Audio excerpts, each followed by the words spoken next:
welcome in, everybody. Happy Tuesday to you. Ben and Woods, 97.3, The Fan. Let's get our heads right on a Tuesday. 4 long games into an arduous baseball season. And you're really feeling the grind already. At least I am. Holy crap, you forget what a grind. Well, and how exhausting people are. And I mean exhausting. Exhaustingly negative after 4 games. Oh, my, I've never seen anything like it. But we'll talk about it, certainly. Ben will read some mean tweets and whatnot. I'm Woodsy. Paul Reindl's our executive producer. Good morning, Paulie. Hey, how are you? Doing great, pal. Benjamin Higgins, friendly neighborhood sports anchor. How are you, sir? I am in the pink. In the pink. Well, literally. say that. Congratulations. Maybe salmon. 2 in the pink? Just 2 arms in there? Got it. Salmon, maybe. I don't know. What would you call this color that I'm wearing today? It's not. Pink. I don't usually wear this shirt, but I thought mix it up today. Why'd you Go think with that? something different? Why'd you think that? Just Well, felt like it? part of it is that today at work, I am doing something different. I am training today rather than doing my normal shift at Channel 10. Training whom? You're the No, I am trainee? getting trained. Oh. I'm the trainee. I will be working with Emily Coffey, our digital MMJ, on how to put together vertical video stories that are better for Okay. Instagram, YouTube, social media type things. So you don't actually have to work today. You just have to go to training? Well, no, I'm going and doing a story. Actually, we're going, I don't want to give it away. We're going to go to Petco Park and do a behind the scenes type story, which I think is going to be fun. We'll see how it goes, but I don't usually put together I usually put together more normal sportscaster type stories on teams. This is going to be a little different for me, kind of trying to expand my horizons a little bit. Everyone's trying to branch out. This is a good thing. New world order. Yeah, Paulie. Yeah, I mean, we're going to Paulie, get you the Ben and Woods Instagram account Yeah. information. Go Then to- you can start go to posting town. stuff there, too, once you got it all buttoned down. If I train well, Yeah. I should be better at it than I was. Paulie has gotten, you're fairly self-trained and are very good at managing our social accounts and doing a lot of that stuff that being 50, we've just kind of missed a little bit of the train on some of the advanced techniques of I'm 35, creating, and I feel like I missed a bunch of it, too. creating like compelling vertical videos for online. So that's what I am doing I today. do not like training. God, I do not like training. It's Man, different. I am not a fan of it. I've never have been a fan of it. I've always found it train me when I start. And if there's something new, I'll watch the video or whatever. But I learn by doing, not like by sitting in a room. Right. You know what I mean? Well, Like, and Ben, and it that's sounds probably- like Ben will be yeah. doing. I was just going to, that is training I can get on board with because you're actually doing something and learning something. It's the one where it's like, watch this 32-minute video and answer 6 questions at the end. Yeah. And now you've been trained on Yeah, this. those are dumb. yeah, those. But this is hands-on, working with someone who's very good at what she does. Okay. And, hopefully imparting some of her wisdom and secrets. But, this is a bit of a role reversal. Emily's much younger than I am. Okay. Usually it's the kind of the veteran reporters Right. who train But not on this stuff. the younger reporters. But on this stuff, they kind of want to get the older people trained up on how the millennials are doing things. Yeah, So, it's really cool getting those AARP mailers sent to the house now. It is. It's awesome. I love it. Love to see it. I'm struggling with that, actually. I had a dream last night that somebody told me my death day. And I was Really? they're like, hey, today's the day. And it was really intense and really, really scary, actually. And I had that dream like this morning. It was the last dream that I had before I woke up. So it's been in my head since I drove here. And it was, my last day on the planet. So it's in the, What'd you do? I got a cocktail. I remember I got a cocktail. I got a peach cocktail for some reason, which I would never drink a peach cocktail like a peach Bellini ever. or something? Something Yeah. like that with Okay. some sort of rim job on the top Like of it a or sugared something. rim? Yeah, like a rim thing on the top. Yeah. So I had that. So you rimmed a cocktail, Yep. bought a hobby box, I assume, with baseball No, cards. no. On your last day on remember- Earth, you didn't buy baseball cards? No, I remember crying in my dream. I remember missing my family in my dream. Like I'm going to They miss weren't my there family. on your last day? No, No, they're going to miss you. it was me and some other woman, but she wasn't like a lover. She Maybe was like that's why it was your last she day. was like a friend. And I was like, thank you for being here with me. It was like I was out of my control. They're like, but you're going to die today. It was really, really sketchy. That sucks and that's scary, but it certainly begs the existential question that we've probably all pondered at one point. What'd you want to know? If you could know the day that you were going to die, June 14th, 2058, like how would that change your life? If you knew exactly what day you were going to die, even if it was 28 years in the future or whatever.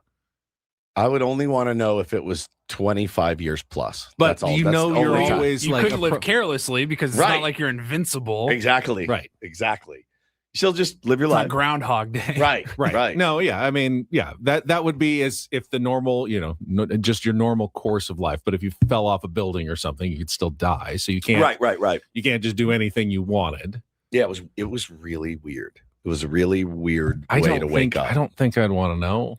I definitely wouldn't want to know. I don't think I want it. Well, you could live, I don't know. It was a weird, I don't really have dreams like that, but you talk about getting old and getting older and I said it yesterday morning. I go out to the baseball field on Sunday and I'm watching this guy warm up and I'm like, no,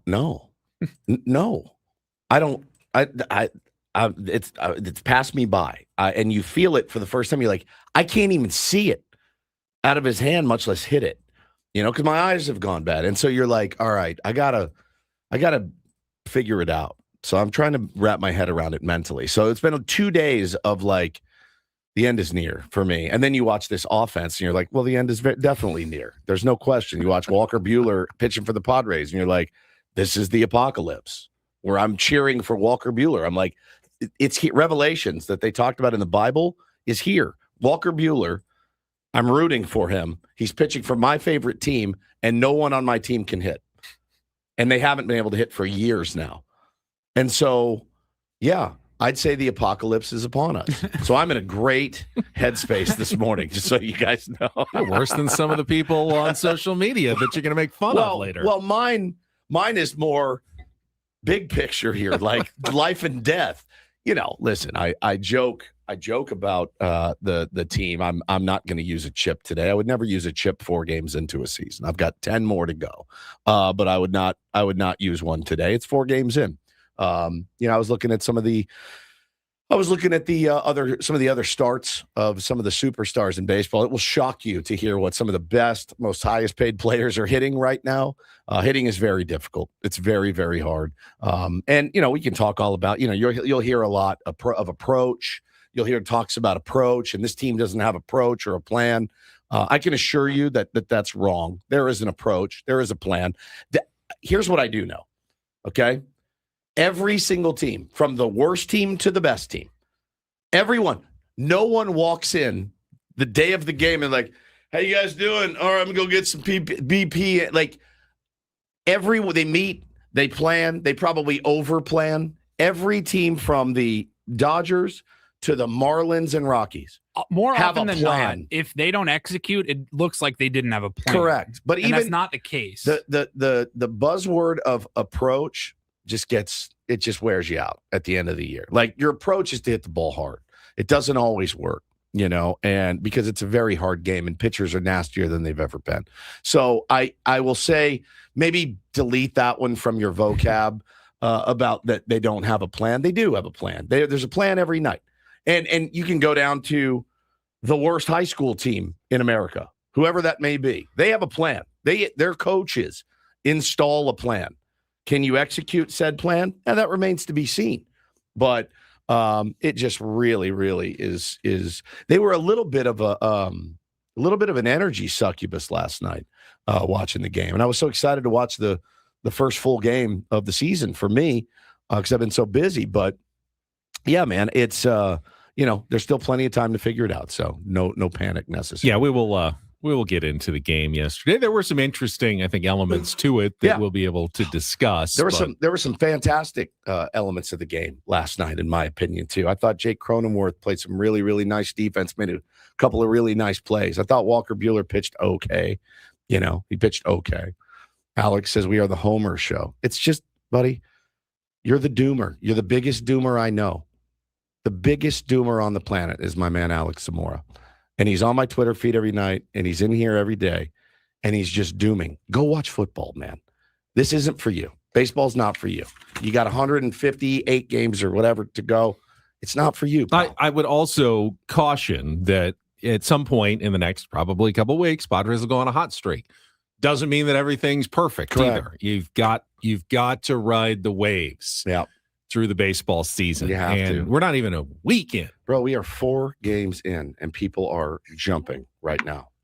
Don't jump to a new morning show, but just don't jump. I mean, the experts, the people who are in the game will tell you we need 40 or 50 of these before we can even evaluate what our players are doing. I'm about a 30-40 guy. I want to see about 30 games to let me know what I've got, Fernando Tatis Jr. could still get off to the hottest start of his career because a start is 30 or 40 games. Yeah, and I think, the problem is you wait, you build the anticipation, you get excited, and then they come out and they're 1-3. And but that's that's what it is at this point. But yeah, Landon Roop, I don't want to do the whole tip my cap. I didn't think the plan was very good last night. They did have a plan, and it was attack him early. I didn't think it was very good.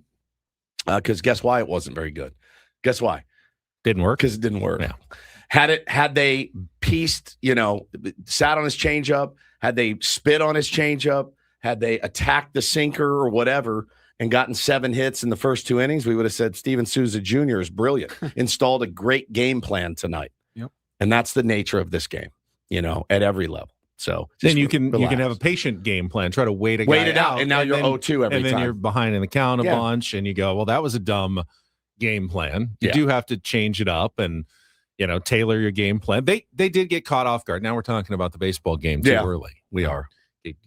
Get caught up in the trap of foreplay where you end up jumping in and discussing a baseball game because we're spun out. Thank you, Paulie. We needed that, actually. A little bit. On track. I'm spun out about my death dream. Don't get me wrong. Ooh, this is a good one. What is the best sound in the world to you? Like, what is your favorite sound? Hello, darkness, my old friend. The sound of silence is my absolute favorite sound, Paulie. I think my favorite, and this goes back to childhood, when my grandparents would come down and they would stay in a condo in Solana Beach, right on the cliffs above the ocean, and I'd go spend the night, and I would leave the screen open. I could hear the waves crashing all night long, just in the distance. That sound, that constant white noise of the ocean sound is, I think, one of my favorite sounds in the world. I was going to say an ocean as well. Yeah. However, I think I have a sound machine in my room. I can't put it on ocean waves. I love the sound. If I'm, I rarely sleep next to the ocean, if ever, but if I did, that would be soothing to me. But my sound machine, ocean waves, I'm like, no, I need the steady white noise. I lay in bed at night. I'm like, that's not right. It's so funny. Very weird. That's good. I think, if you think about the sound that makes me the happiest, there's calming sounds, but there's also happy sounds. Sure. Growing up watching the Padres, the first bell when Trevor Hoffman would come out from the bullpen of Hell's Bells, and you just get like shivers, and the whole stadium, Qualcomm, just got electric and excited. That was a pretty cool sound. I'll say that. That's a good one. When my kids are playing together, when my kids are playing nicely together, it's my favorite. When I can hear them, I'm in the other room, and I can hear them being kind to each other is really great. Those moments are few and far between. So you take them where you can get them, right? But when they're really in there being sweet, like Bo was helping Taylor learn to read the other day at the kitchen table, and they didn't know I was there, but he's holding up a book and they're going through letters and he's pointing at car, truck, whatever. And I'm like, my heart just exploded because that's what it's all about for me. So that was really, that's a good one. I like that. Go ahead. Want to spin it again? Why not? Why not? I was waiting for it. You lose.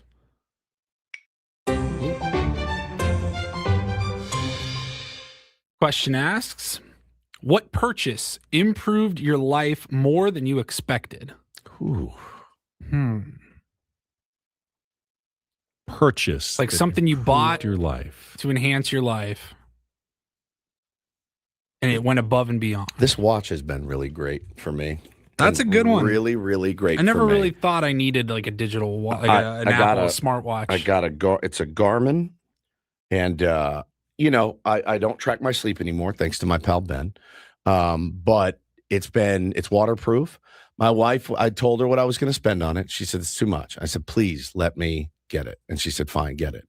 And I can swim in it. Like when we go to Hawaii, I wear it the whole time. Swim in the ocean with it. It tracks my steps, my heart. I look down to check my heart rate a lot because I do get worked up from time to time.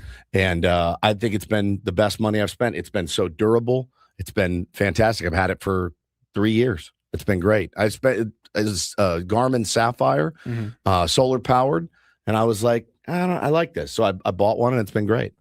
And it lasts forever. I can wear it for 5 days before I have to charge it. Nice. I didn't buy it myself, but I resisted for a long time, feeling like it was excessive. But you bought me the my rangefinder, Yes. for my Oh, golf it's game, elite, dude. and it is actually It's elite elite. to know exactly the Yes. distance you are away from Enough of this every single pin. getting out some card. Yeah. And Well, this marching sewer out. says 125, so Walk into a sprinkler and then stepping it off.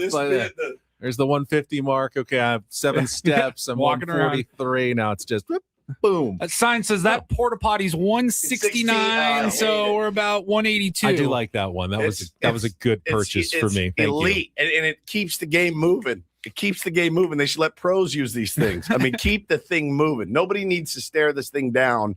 The guy gets that big old pad out, flips it, starts opening, doing yardage mark, and he, all right, if we take away 36, well, 107 to the middle. And yeah, dude, I'm telling you, like, those things are the best.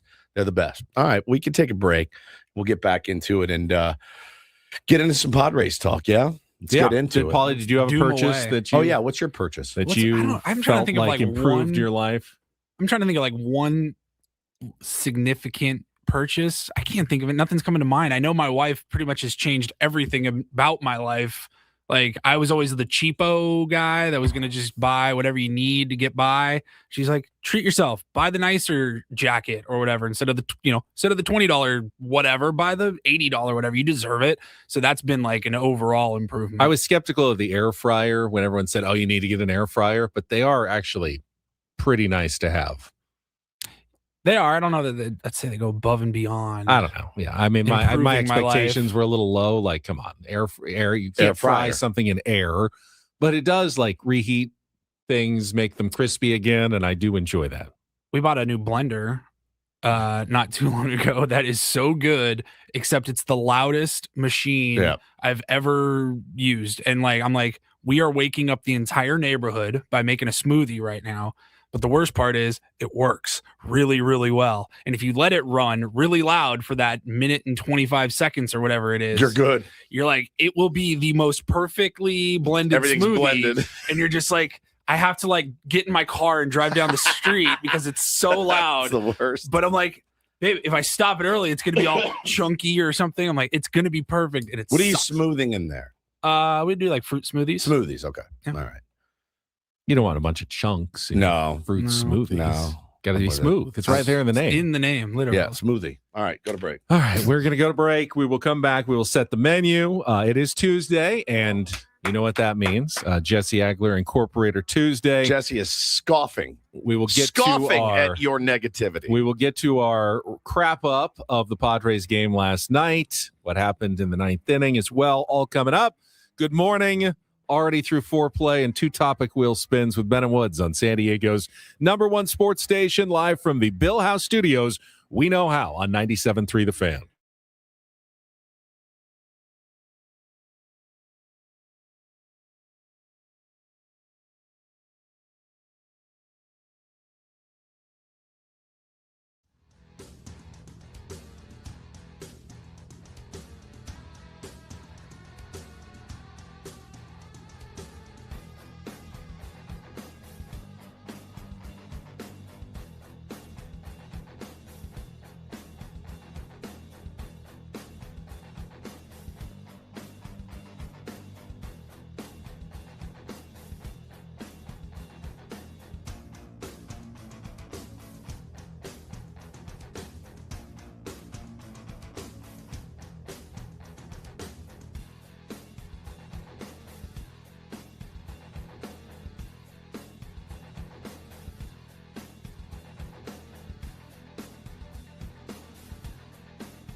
He just here. I'll show you a little. Just a little. Please don't. Just a little bit. What hurts on you? Nothing at all. A little bit. Not that now. So let's say whatever you're about to touch is the only thing. Let's say It's gonna hurt. Right? All right, yeah. Okay. Pretend your knee hurts. Pretend your knee. It's going to in a second. Right here.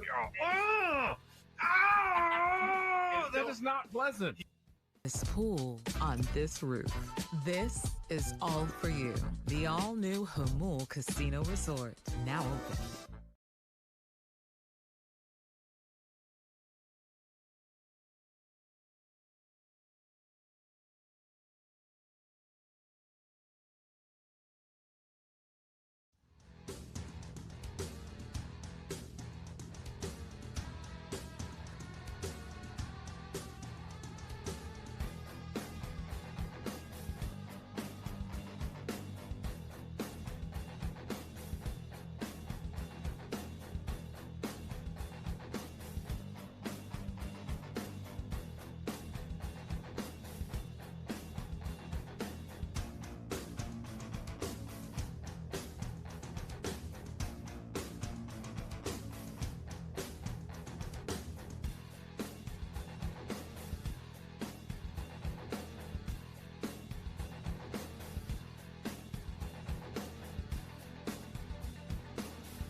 He just here. I'll show you a little. Just a little. Please don't. Just a little bit. What hurts on you? Nothing at all. A little bit. Not that now. So let's say whatever you're about to touch is the only thing. Let's say It's gonna hurt. Right? All right, yeah. Okay. Pretend your knee hurts. Pretend your knee. It's going to in a second. Right here. That is not pleasant. Hey, player, this is all yours. By David P. Shapiro, criminal defense attorneys helping good people regain control of their future when charged with a crime since 2010. Visit davidpshapirolaw.com. Before we set the menu, I want to address one comment here in our YouTube stream. RJaggy619 says, are you guys saying don't critique the guys? Hitters look kind of bad, not adjusting, faulty approach.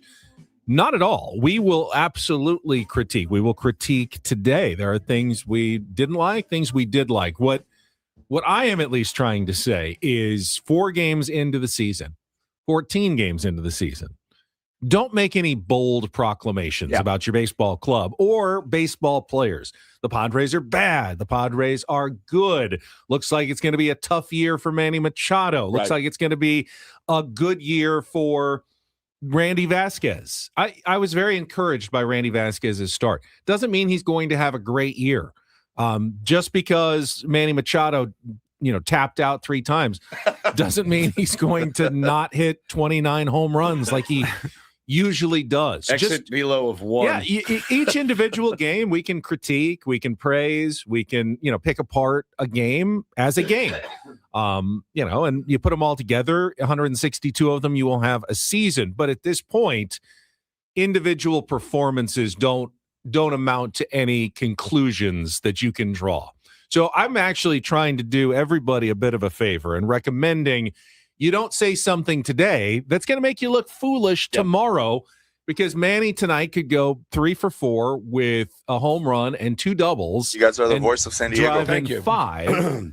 And it also doesn't mean anything tonight either, just like it doesn't mean a ton that he didn't get a hit last night and didn't make good contact against Landon Roop. That's what I'm saying. It's not that you can't critique. You should critique. I mean, that's why we watch the game, so we can have opinions on what we see and evaluate each game on an individual basis. And then in a month or so, we can start making some decisions. Like, I just don't think Luis Campusano is ever going to hit on the big league level. Somebody texted me last night that Jurickson Profar has been suspended twice by Major League Baseball since the last time Luis Campusano has had a hit. And I went, oh my God, you just blew my mind. Commendatory says, didn't you guys predict the World Series winner and MVP? Yeah, it's the dumbest bit in sports radio. We got it all wrong last year, but it's a bit you have to do. Well, you can absolutely make some guesses on what you think is going to happen. It's just a guess. But you also shouldn't change your guesses wildly after 4 games. Right. I picked Aaron Judge. He got off to a horrible start in the first game. Hit a home run. I don't know. I don't know what kind of season he's going to have at this point. But you'd think track record would hold. I mean, I'm looking around some of the top hitters in baseball. I promise you, some of these guys will not be there at the end. Joey Weimer is not going to continue to hit 800 with a 1600 slug and an OPS that starts with a 2. He's not. That I will stake my job on it. That's not going to happen. Giancarlo Stanton is not going to be in the top 10 in hitting at the end of the season. He's just not. And by the way, conversely, Shohei Ohtani and Freddie Freeman will not be in the below 200. Do you think Shohei Ohtani's going to get an extra base hit this season? I do. Something tells me he will. So? I do. He doesn't have one he's hitting 167 with no extra base hits. I think through he'll 4 get games. Does anyone think Cal Raleigh will hit some bombs this year? I do. Do you think Brent Rooker is going to hit above $176? I do.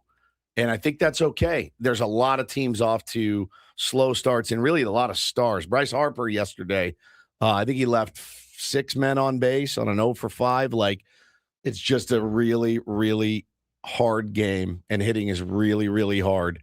And I don't think Manny's going to stay at 167 this year. I think there's going to be once guys get in the groove, you get more ABs, you get locked. You guys know this. We're not telling you anything you don't know. You know this. You're being emotional. It's okay. It's all right. And we have a game to discuss. First, though, let's set the menu for what we've got coming up on the Ben and Woods program today after we get to our crap up and discuss last night's 3-2 loss. Yeah, it's not. They didn't lose 11-1. The 3-2 loss. Well, it's still a loss, but it's still a loss. Bryce Harper hitting 063, by the way. 063. We will, in our 7 o'clock hour, since we gave away the tickets late yesterday, we'll give away some Padres tickets early today. That's for the next homestand, the Thursday game on April 9th against the Colorado Rockies, the Manny Hot Corner bobblehead game. Have some tickets to give away right after 7 o'clock. 7:20, we will get to Don't Do This at 7:35. Probably a little more Padres talk. And then in our 8 o'clock hour, after Take on Woods at 8:20, our first Incorporator visit from Jesse Agler this season. He is back on Tuesdays, the voice of the San Diego Padres. Always one of our favorite conversations of the week. So glad that we get Jesse back.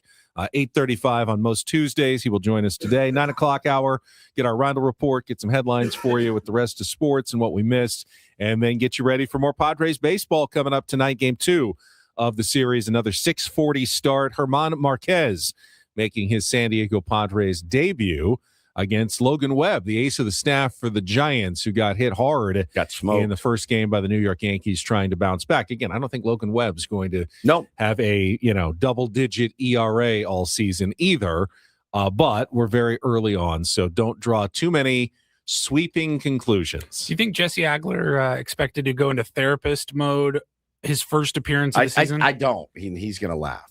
He's going to laugh. Because I'm not using a chip. Like I said, I'm not using one of my freak out chips and I got to see 30, 40 games. I got to see what I'm looking at here. You can the A's, who have a really potent lineup, have not won a game yet. They're batting like 100 as a team. Nick Kurtz is hitting 063, 077, something like that. They're not hitting the ball. They have good hitters. Those are really, really good hitters on that team. They're not hitting the baseball. Shohei Ohtani is a pretty good hitter.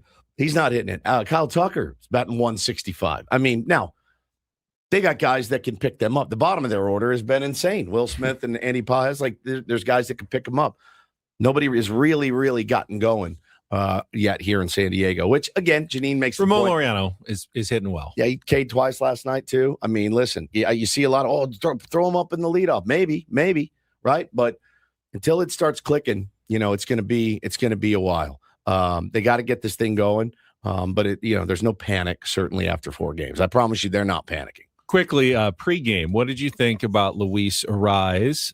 First of all, his comments said the Padres aggressively pursued him to bring him back in the offseason, which is really the first we've heard of it. The Padres always said, of course, we have interest, sure, but you kind of wondered whether they really did, given how last season went. But Ariz said no. They tried many times, called many times, trying to work out a deal to bring him back.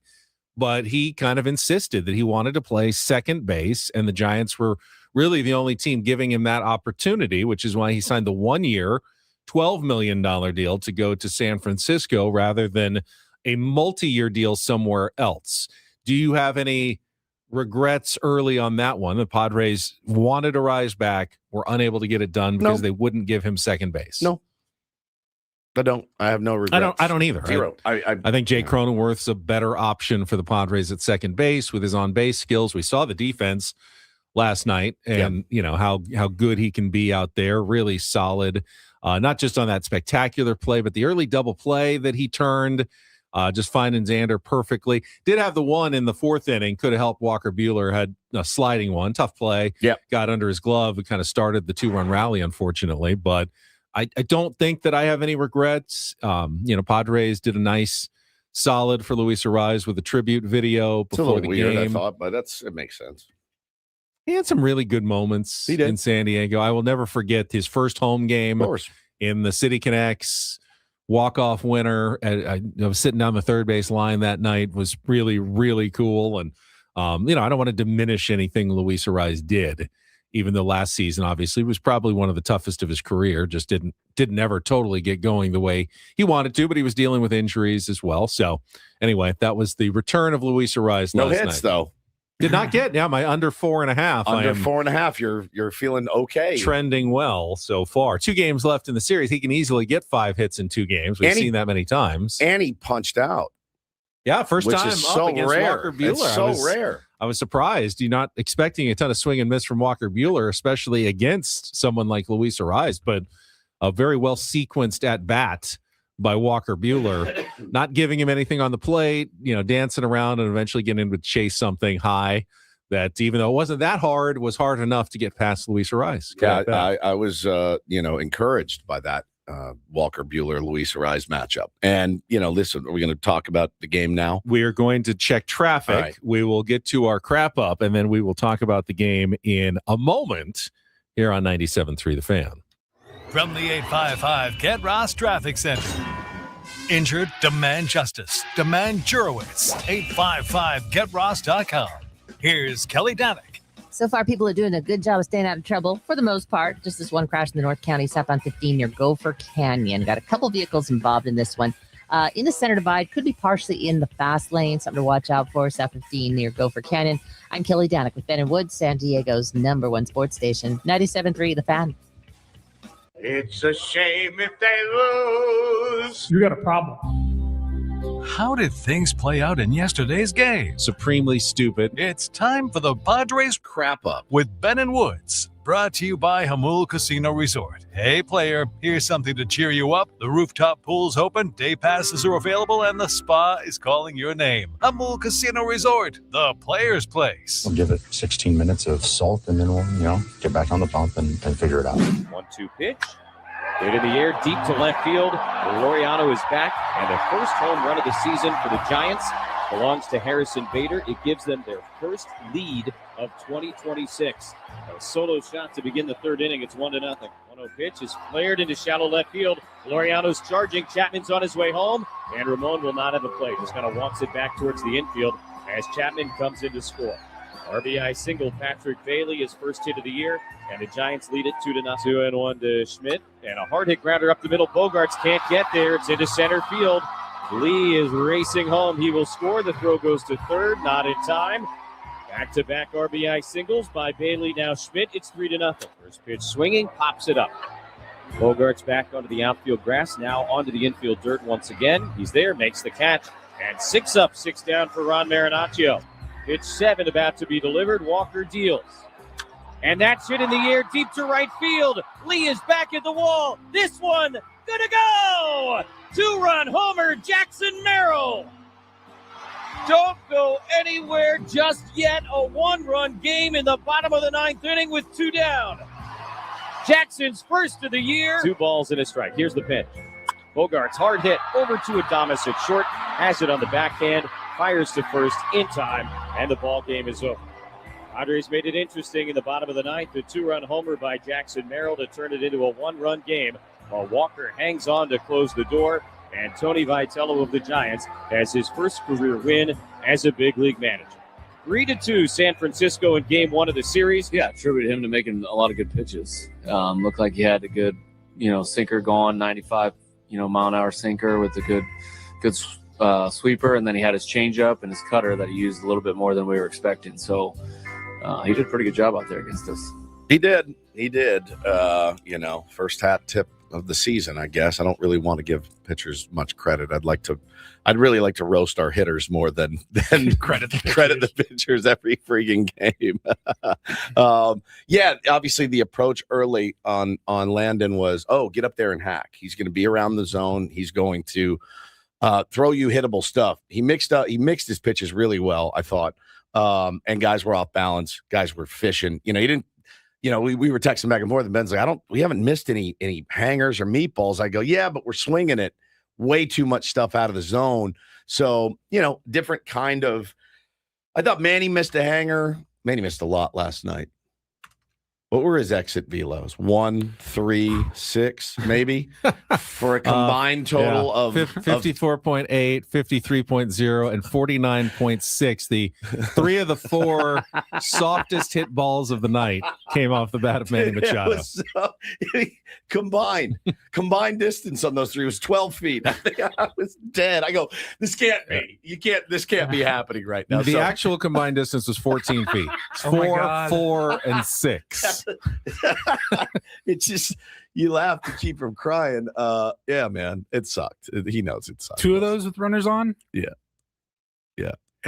Toddy was the only one on base. Twice. It's funny because a lot of times when you make that bad of contact, it's just a foul ball and you move on. Right? Yeah, you move on. But unfortunately, all 3 fair. of He's them like, just dribbled fair as opposed to foul, which they do. 80-90% of the time when you make that swing, it just dribbles off to the side and you just get back in there and you take another swing. And for some reason, those balls just stayed fair right in front of the plate. I remember one slider that was flipped up there that Manny took. I think it was an 0-0 pitch. And I was like, that's usually one, when he's locked in, that ball is gone. So, yeah, man, like I said, Tatis, the only player on base twice last night with a walk and a hit, scorched a ball in his first AB right at Jung-Ho Lee.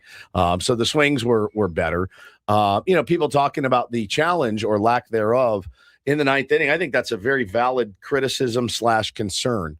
And it's my understanding no one asked Craig Stammen about this. I did last not night. see anyone get a comment.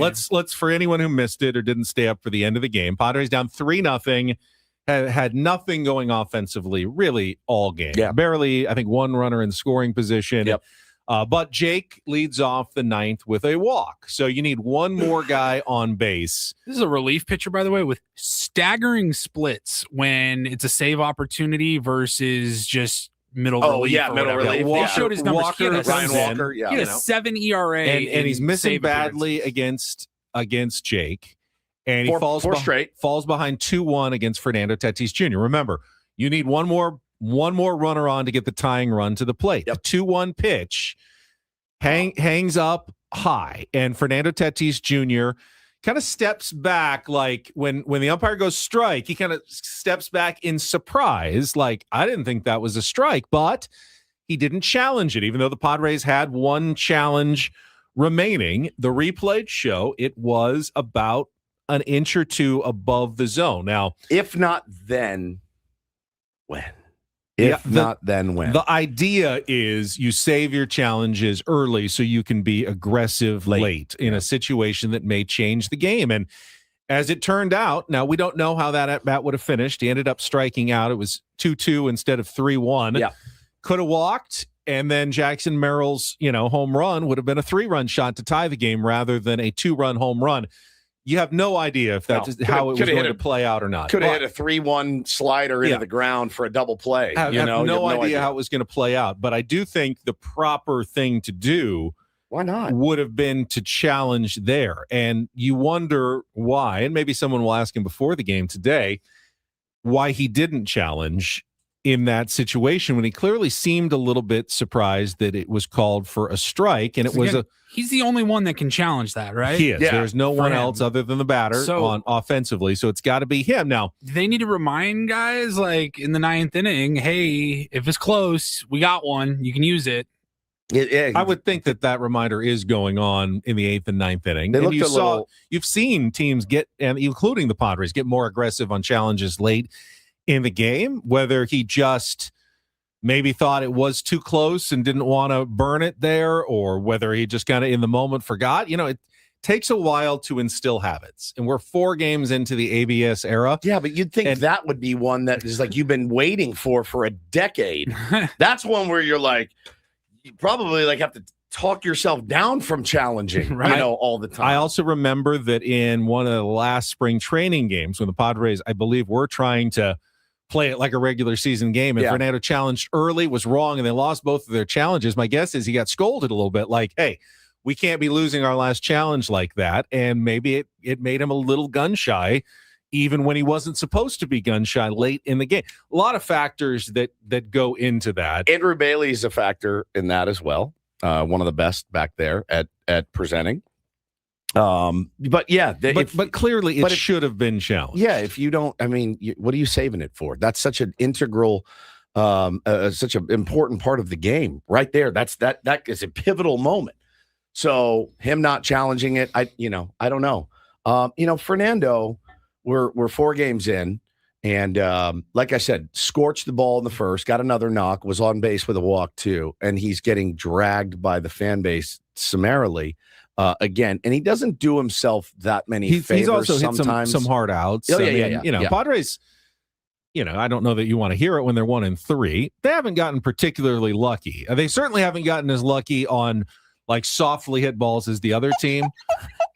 Craig Stammen said it last night. If you want to have the sound for him, he said, we've not had a lot of batted ball luck so far in the first 4 games of the season. No, we've the hit Giants balls, did early. We've hit balls hard that have found gloves. Other teams have hit soft ones, like Patrick Bailey's looper that on 2 outs against Walker Buehler was a very softly hit ball that fell in front of Ramon Laureano. The one the other day when Xander was shaded up the middle. Yeah, the ground ball. There's certainly been Why is that always viewed as such a discredit to the hitters, though? Because sometimes it gets the job done. Yeah. Sometimes you're in a defensive mode and you're just trying to get bat on ball and you're not trying to drive one into the gap. And if it's a blooper right over the third baseman's head and you're on first base, you're not mad about it. Why do we talk about it like a backhanded compliment? But Stammen also said, but that yesterday's game was probably our worst offensively. There were some at-bats that were good that we didn't have good results. There were also some at-bats he didn't like last night. And there were definitely more of those than in the first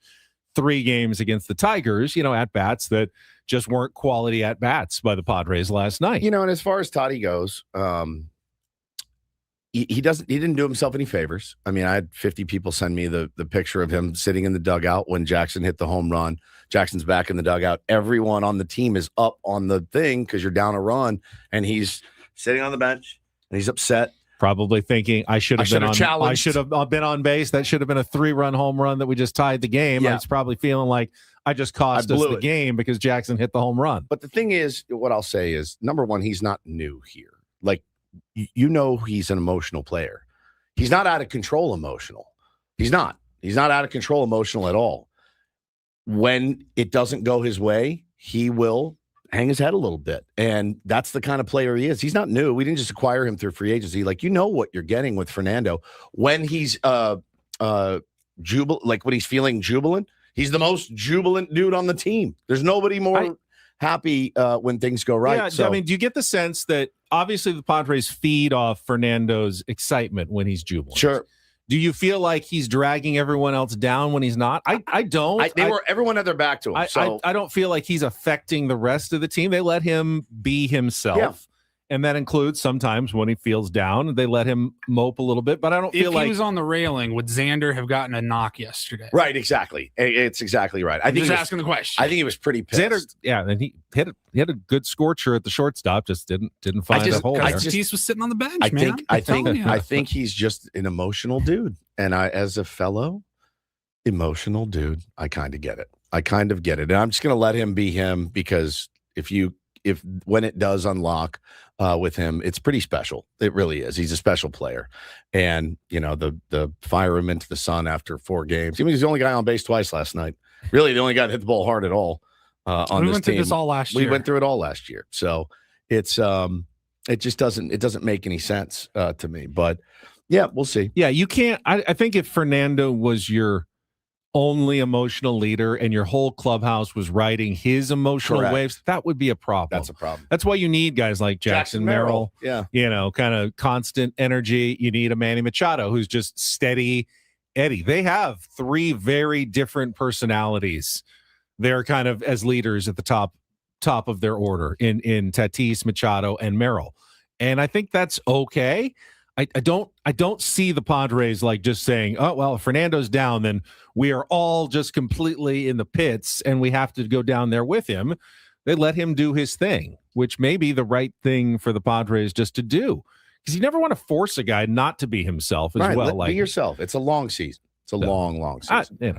I don't think that, to me, was one of the bigger issues of the game last night.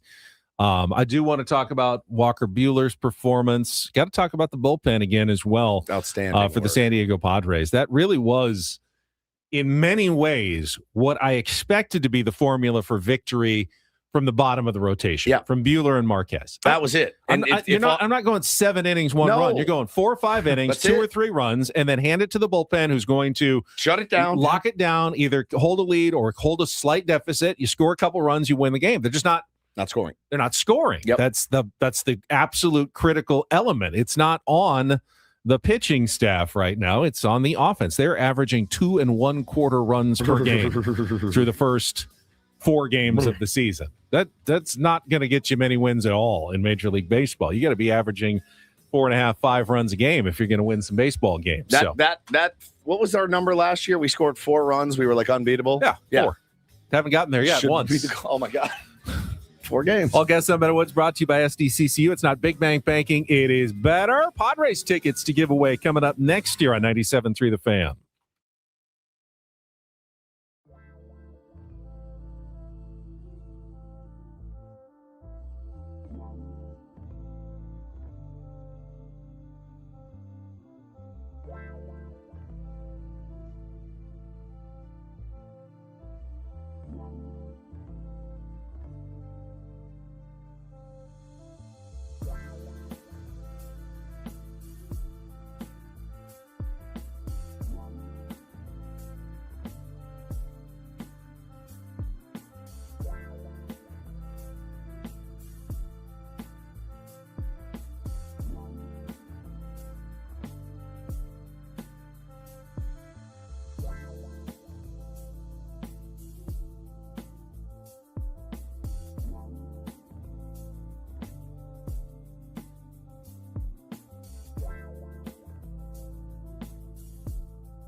What did we all see from Walker Buehler last night in his Padres debut? I thought he was very efficient. What do you have? 10 pitch inning. He was fantastic early. And then I thought, left the ball up to Harrison Bader, who put a good swing on it. And then I thought he did get a little unlucky. Some BABIP worked against him. But yeah, I mean, look, he didn't blow me away. But he kept you right in the ball game, and he kept you right there. The bullpen came in and shut it down, like 3 runs, 4 innings. All right. I thought Craig Stammen nailed it when he was asked about it after the game yesterday. It's a short clip. I'll play it right here for you. Yeah, started off pretty good. Looked pretty sharp. Just gave up that home run to Bader on the hanging curveball, and then the 4th inning, got 2 outs, and then a couple CNI singles. Kind of did him in there, but, overall solid, not spectacular. Yeah, I like that. Solid not spectacular. I couldn't have said it better. Yeah, Solid, that's exactly right. fine, I not think, spectacular. As I've been warning, I've been drawing massive conclusions early in the season. I do feel fairly confident in this analysis of Walker Buehler. He is going to pitch well enough that he can win some games for the Padres, especially if they can score some runs for him. But ultimately, he is going to have to be pretty perfect. If he makes a mistake, his stuff is not good enough that he can get away with a mistake to just about anybody, as Harrison Bader showed. When he was hitting the corners, keeping it up top corner of the zone, out of the zone, down, he was good. He was good. But if he makes any mistakes, they are going to get punished, and he's not going to get a ton of strikeouts. He got 4, which is not bad in 4 innings, but he's not going to be able to get out of jams by blowing it by anybody, which makes it always a bit of a nervous watch when he's going to get out there. He is going to have starts where if you get a couple guys on, they'll make contact. If it falls in like it did yesterday, then it's going to lead to a couple of runs for the opposing team. He'll be in the starting rotation for a while. Yep. And then at some point, he probably won't be, would be my guess at the end of the season. As long, if the Padres get Joe Musgrove, Griffin Canning, guys coming back later in the year, they may not need Walker Buehler all season long. But at this point, glad to have him. I think he gives the Padres a chance to go out and win some games, but you're going to have to score some runs for him. You can't expect to win 2-0 or 1-0 with Walker Buehler on the mound. You've got to score some runs, which is the case for most starting pitchers. He did that last night, and then the bullpen came in, and they were fantastic. You got to give a lot of credit to Wandy Peralta, David Morgan, really fantastic. 2 innings, Marinaccio with two perfect innings as well. Oh, there he is. 2 perfect innings yesterday from them. Those guys, 5 scoreless innings from your pen last night. Yeah, that does fall on the offense. You're like, man, those guys battled their ass off. They kept us right in this game. 3 runs is not insurmountable, nor should it be with the lineup and the money that is in said lineup. But yeah, there's some guys that got to get going. I think Gavin Sheets, who's somebody that we expected to get off to a hot start based on his spring training and based on just the great ABs, the quality of ABs he was putting together in spring training were fantastic. He's 0 for 10 to start the season. Manny 2 for 12. Jackson got that knock last night. He's batting 200. I mean, offense gets going. Think we'll be okay. Bullpen looks good. This is what we meant by the bullpen as a weapon, because those are arguably the last 3 guys correct in your bullpen. Yep. And they came in and shut it down. In most games when you're down 3-0 and you bring in your worst bullpen guys, the other team is supposed to pull away, and that's an 8-1 win, something like that. At least score a couple. In 5 innings. If the bottom guys in your bullpen give you a chance to win, now the Padres didn't, but that doesn't mean there won't be other games where if they do that, they will come back and rally to win against the other team's bullpen and late relievers. That is a weapon. I mean, David Morgan is arguably the 5th best arm in the Padres bullpen, and he's nasty. He is nasty. Through 16 out of 20 strikes, struck out 2 guys, 2 innings, 1 hit. I mean, that's a guy that a lot of teams would go, he's our 8th inning guy. We have David Morgan, 8th inning. He's the setup guy to our closer. And for the Padres, he's like, mop up time in the 6th and 7th. We're down. Keep us right here, bud. 3-0. That is such an advantage that the Padres have. They need to take advantage of it, occasionally by scoring some runs. But my guess is we'll see a lot of games like that where they may be down a couple of runs early with the starting pitching questions the Padres have. And if they can rally for offense late, they're going to have a lot of chance to come back and win games from trailing this season. Haven't done it yet, but my guess is they will have many opportunities to do so. Yeah, our boy Tommy posted these stats this morning. It says Padres been one of the most aggressive swinging teams thus far. Need to clean up the plate discipline. They are the number one most aggressive team swinging the bat so far.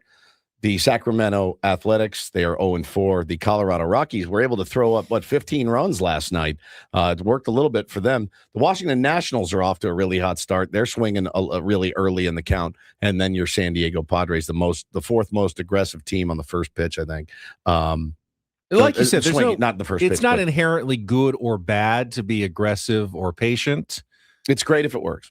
Again, yeah, it's great if it works. But what happens is when it doesn't, you got Landon Raup, who's through, there was a potential for a 3-pitch inning, by the way, last night, right? There was a potential for a 3-pitch inning last night, and had Crony not gone up there and stood with the bat on his shoulders, there would have been. Which he has to do.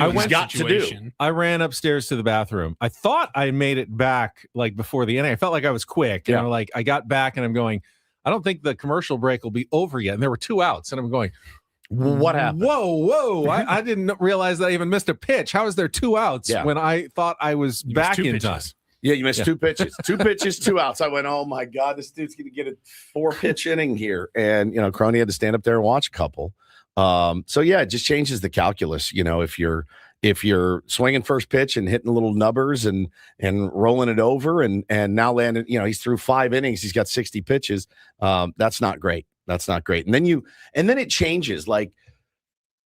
If you're Craig Stammen, you're Steven Souza Jr., you're Manny Machado, you're Jackson Merrill, you're Fernando Tatis, you're any of these guys. After last night's game, you come to the ballpark today and you go, all right, now I got Logan Webb, who throws nasty sinker, nasty changeup. What's my approach? Am I going to wait him out? Am I going to wait him out and I'm going to hit off Logan Webb 0-2 all night? That's not it. That's not it. This is why this game will make your hair fall out, because now you're guessing, and you're guessing on game 5 of what is our identity? What is our approach? Obviously, you go up there and try to punish mistakes. Logan Webb doesn't make a ton of them. So you better capitalize when you get them. Manny, if he hangs one like the one that Walker hung last night or whoever it was, ball's got to be punished. I know there's a lot of attention on Luis Campusano because he hasn't gotten a hit since 2024. Since we had a different president, I think that August 2024 was his last hit. Yeah. No, he spent most of last season in the minor leagues. Yeah. We get it, but that's not the guy that I'm actually. That's not why the Padres are off to a slow start. If you told me that Luis Campusano had 2 games behind the plate and hadn't gotten a hit, batting out of the 9 slot, I go, whatever. So what? So the one that surprised me a little bit, and probably is a reason why the Padres are 1-3 and not 2-2 or 3-1. I thought Gavin Sheets was going to get off to a really hot start. He was as locked in as anybody the last 2 weeks of spring training. And the Padres need Gavin Sheets to be a weapon against right-handed pitching. That's what he's there for, and he has yet to get a hit all season long. And he's played in every game, started 3 of the 4. You would think, I really expected Gavin Sheets. Yeah, I didn't think he was going to, dominate Tarek Skubal, but in the games against righties, I was thinking, all right, here's time for a home run, a couple extra base hits for Gavin Sheets. He's right in there in that spot in the order where he's around Bogarts, who's been getting, some hits. Laureano's getting hits behind him. If Gavin Sheets had gotten off to a decent start, Padres probably score 3 or 4 more runs in these games. Might be the difference between a victory or 2. Not sure what's going on, because he looked fantastic. Phenomenal spring. We talked to him. That's why you don't care about spring. He was locked in. He looked really, really good. And then he starts the season just completely off. Yeah, you got to have him, though. That's the one that surprised me. You got to run him back out there tonight against Logan Webb. No, you really don't have any alternative there but to keep running him out there. Castellanos, a little bit close. But a little bit disjointed so far. And Duhar, same thing. I mean, nobody's clicking right now. So you get this thing clicking. Remember, it's not how you start, it's how you finish. So let's stay the course. Try to figure it out. Give it, 30, 40 games, see what this team looks like. But no need to panic right now after 4. Yeah, don't expect any big changes in the lineup tonight other than Freddie Fermin probably back in. I was a little surprised Fermin didn't start last night after the day off. Yeah. But I would imagine they want him in the day game tomorrow with Pivetta on the mound because he started opening day, and Pivetta said in spring training likes throwing to Freddie Fermin, didn't he? It showed. Didn't show, but do you think Fermin starts both games, the next two, Probably. and then there's a day off on Thursday? So I doubt we see Campy again until at least this weekend against the Boston Red Sox. Yep. That would be my guess. So, and Freddie's gotten a couple of hits. Sunday or something. Yeah. Yeah.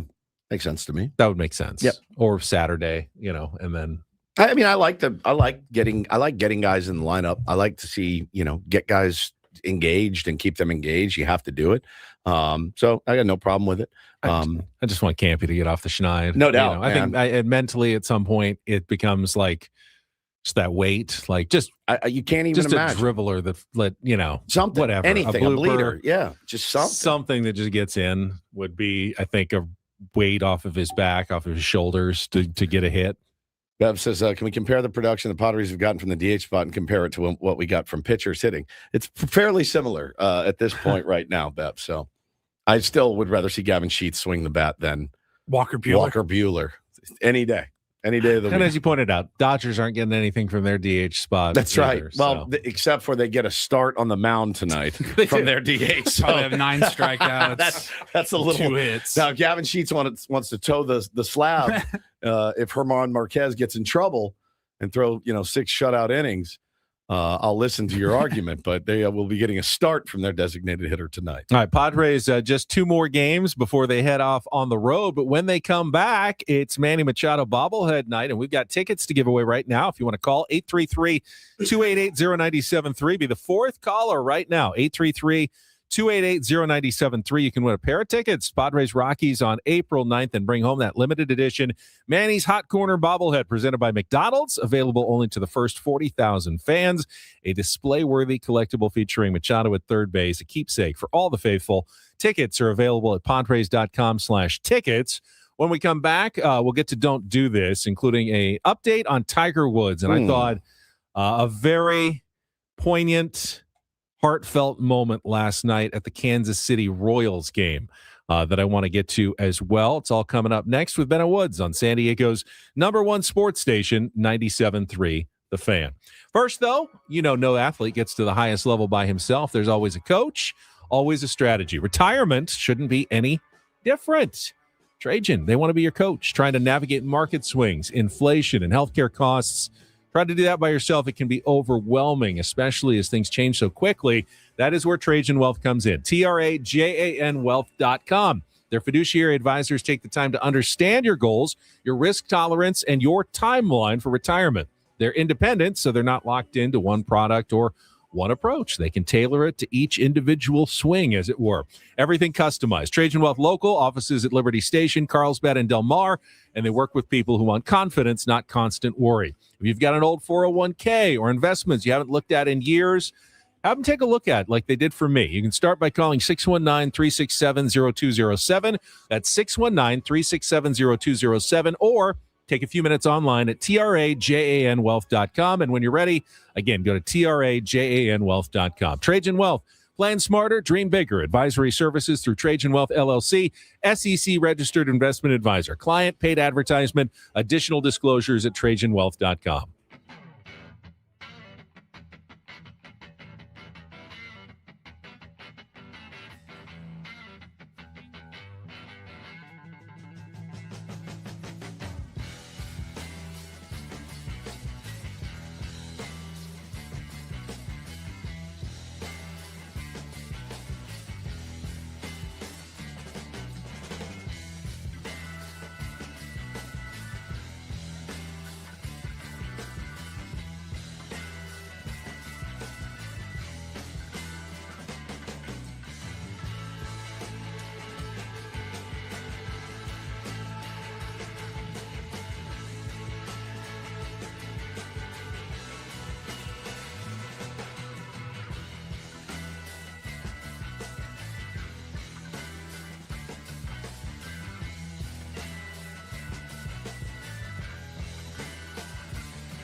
This pool on this roof.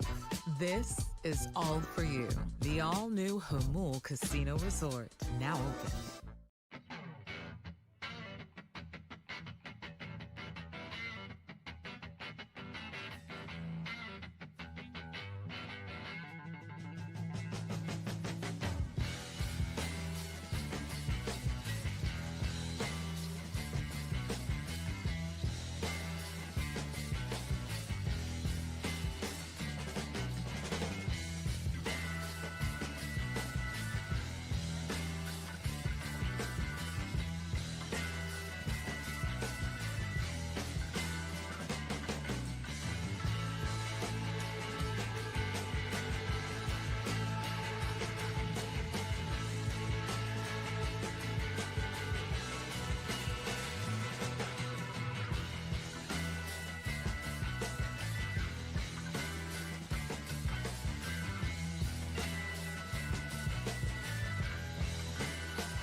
Hope you were listening to Kelly Danick's Traffic just a moment ago. Some news you can use. Didn't realize it, but since today is a California holiday, Farm Workers Day, she reminded everybody that they do not enforce parking meters, which is important because parking meters around Petco Park are $10 an hour on game days, they're free today. So if you get there early and want to find a spot on the street and go to the game tonight, you don't have to pay for parking. That's not a bad deal. You have to get there at all. Get there and find a street spot, but you're good to go on Farm Workers Day. That's like a do this. That is just a smart idea if you're planning your trip to the game tonight. It is time for Don't Do This. It is brought to you by Dixie Line Lumber and Home Centers, helping San Diego homeowners and contractors fix it, build it, enjoy it. And hopefully Robert enjoys those Padres tickets. He called in and won them during our break. Congratulations to Robert. All right, I'll start with a kind of silly story in the NBA. Anthony Edwards of the Minnesota Timberwolves had missed the past 6 games with an injury, but he was back last night. They introduced him, starting lineups, ready to go, and then all of a sudden go out for the opening tip. Where's Ant-Man? Not there. He's not there. What happened to him? We were in the starting lineup. Did he hurt himself?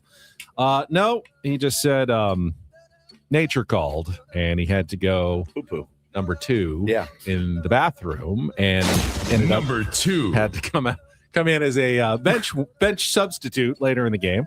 Good game off the bench for Anthony Edwards. Usually he's going to start, but 17 points, 23 minutes in his return as the Timberwolves beat the Dallas Mavericks 124-94. He literally said, I was taking an F. Is what he said.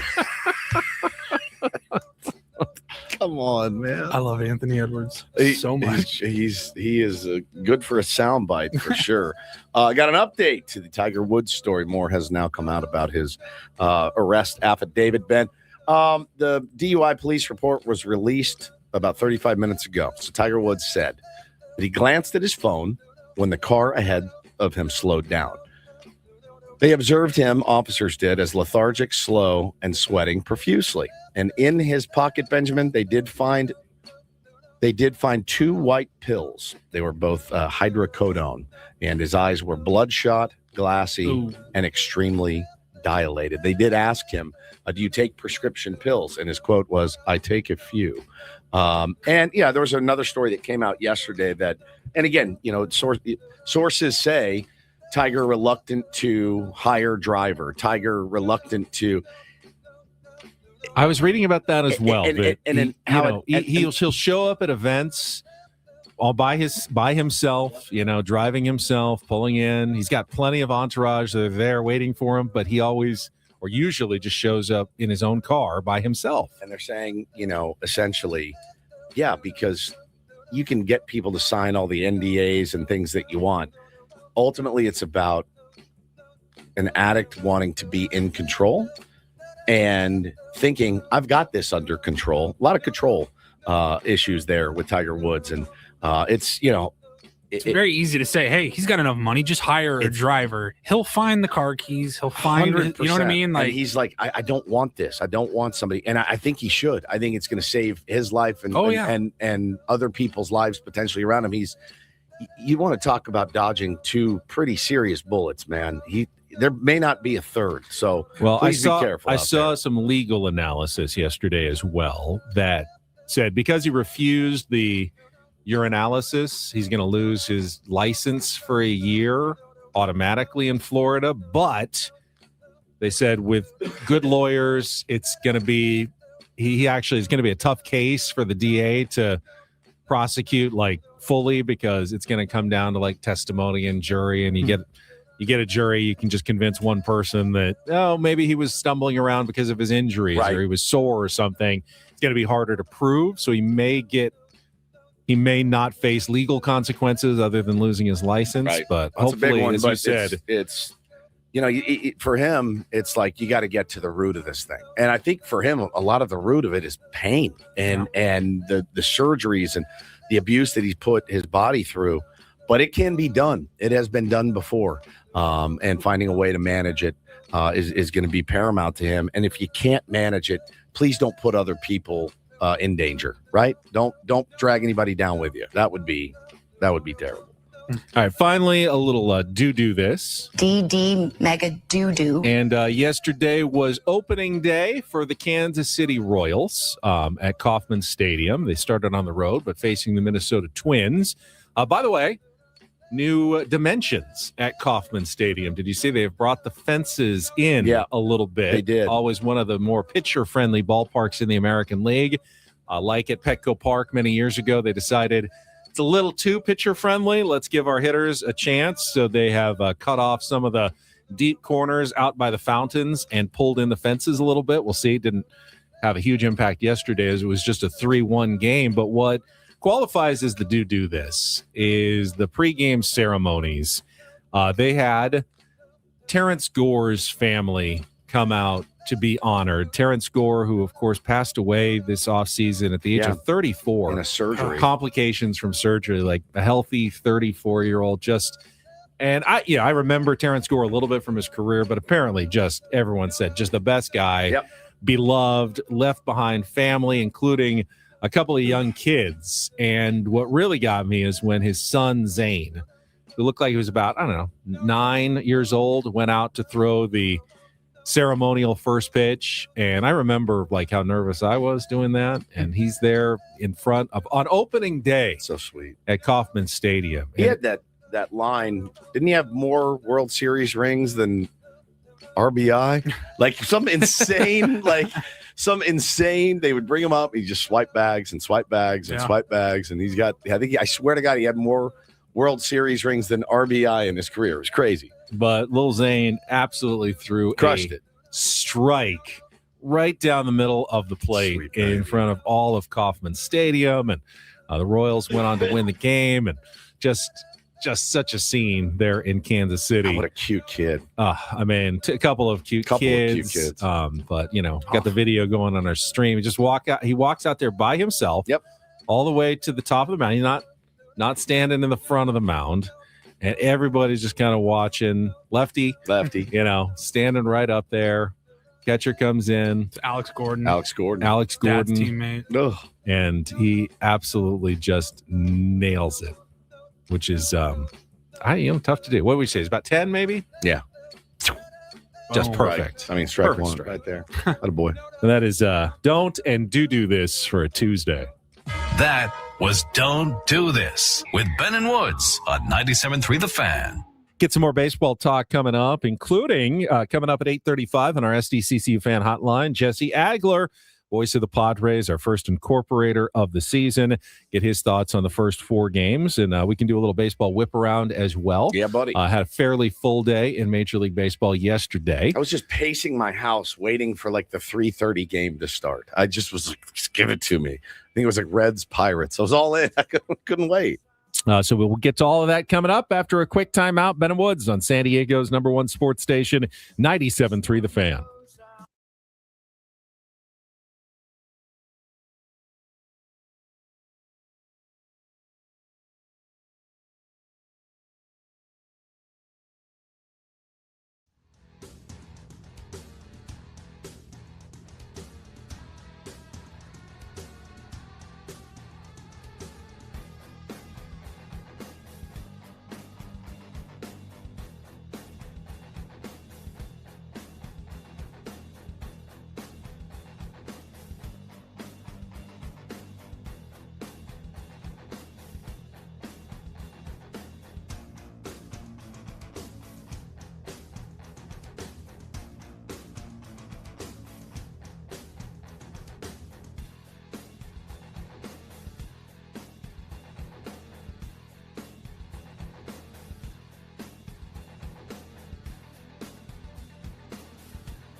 He just here. I'll show you a little. Just a little. Please don't. Just a little bit. What hurts on you? Nothing at all. A little bit. Not that now. So let's say whatever you're about to touch is the only thing. Let's say It's gonna hurt. Right? All right, yeah. Okay. Pretend your knee hurts. Pretend your knee. It's going to in a second. Right here.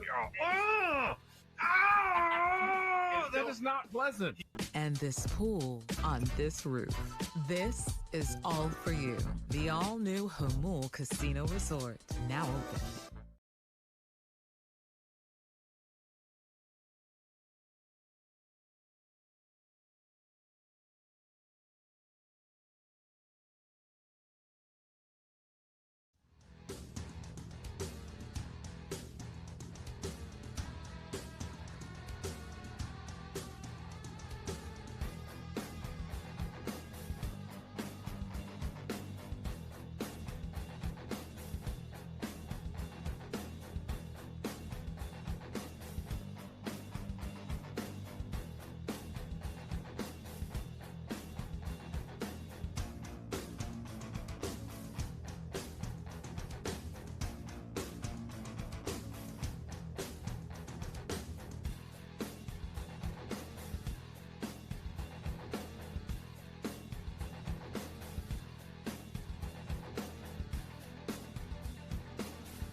Got to ask you, Woods. Yes. Do you have any Cooper Pratt baseball cards in that growing collection of yours? Come on, oh, look at that smile. I texted Paulie yesterday. I go, hey, go to your stack and look for some Cooper Pratts. And he texted me back. He goes, I don't know if I have any. I found a couple yesterday. I was like, ooh, yes, I like that move. If you had asked me 24 hours ago, I would have thought maybe Cooper Pratt, country music artist or something. Start on that one show on VH1, I think, like back in the day. Who is Cooper Pratt? Y'all come on down the dirt road. Cooper Pratt is a minor league shortstop in the Milwaukee Brewers organization who until this week had never played a game above Double-A, but yesterday reportedly agreed to an 8-year, $50+ million contract. The Milwaukee Brewers think quite highly of one Cooper Pratt. That's their bit. They locked the Jackson Churio up before early. He played a big league game. This is even earlier. He's 21 years old, but yeah, he's just finally getting up to the AAA level. I figured that they probably expect him to make his big league debut at some point this year if they're going to pay him like a big leaguer, which they are doing so now. I did. I found a couple in my collection that I had just kind of in my binder of prospects. And it's always fun when you hear about a new prospect. You run to your binder, you rip through it, and you're like, do I have one? And imagine my jubilation when I had one yesterday. I texted Paulie immediately, and I was very happy about that.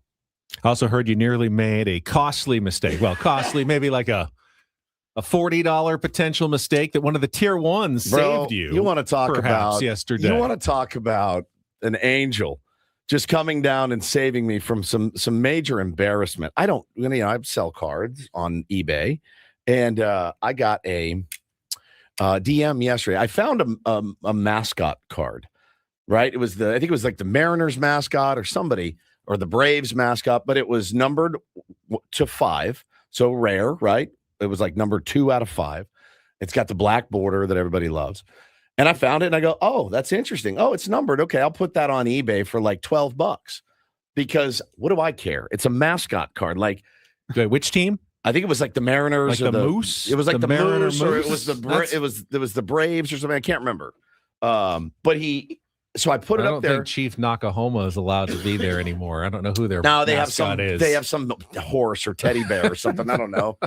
So I put it up on eBay. Blooper. So I put it up on eBay. And for like $12 because, well, it's a mascot. Like, hey, he had a great year. That really could skyrocket. Like nobody crushed it more than Blooper or whoever. Like, so I go, it's a mascot card. I don't care. My kids don't really best care. Season of war. Yeah, best season of war mascot. ever. Yeah. So I'm like, how much is this thing really going to go up? So I just was like, I'll get rid of it for $12. I get a DM. Woodsy, take that card down, bro. That's a $50 to $100 card. And it was from a tier 1. He goes, I almost sniped it. And he looked up, he goes, that's Woodsy. He's like, oh, I can't get you. So he's like, gave me a little advice on how to price my cards a little better. And it was great. Very, very, very sweet move. Oh, there it is. You're black. So a black border is desirable in the baseball card business. Yeah. Or not. I mean, it just all changes. It just changes. More the number. Could be gold, could be green, could be pink. Yeah, whatever. If it's 5 or 10. It's really, really funny. And again, Ben, I can't believe you didn't know that. Much appreciated. Now, here's the thing. I didn't relist it yet at like $50 because I'm like, no, you don't know. Is somebody really going to pay me $50 for that? But it's cool. I sold a couple cards yesterday. It's been fun, man. I'm having a blast with it. It's really it's soothing to me. It's a place I can go and relax and like just kind of forget about stuff. Just kind of focus on that. And I really, I love baseball and I love prospects and all that. So it's been fun. Well, speaking of prospects, there was another one. Yeah. Not 3 minutes later, another minor leaguer who is already yet been to on get to him. the big leagues, who sounds like a country music star. Another one. Colt Emerson. Hey, y'all, this is Colt Emerson and Cooper Pratt. They are. We're the down home boys. Stagecoach Colt Emerson of the Seattle Mariners infield prospect has agreed to an 8-year, $95 million contract extension, according to Robert Murray. Oh, I think I got some nice Colt Emerson cards. I did too.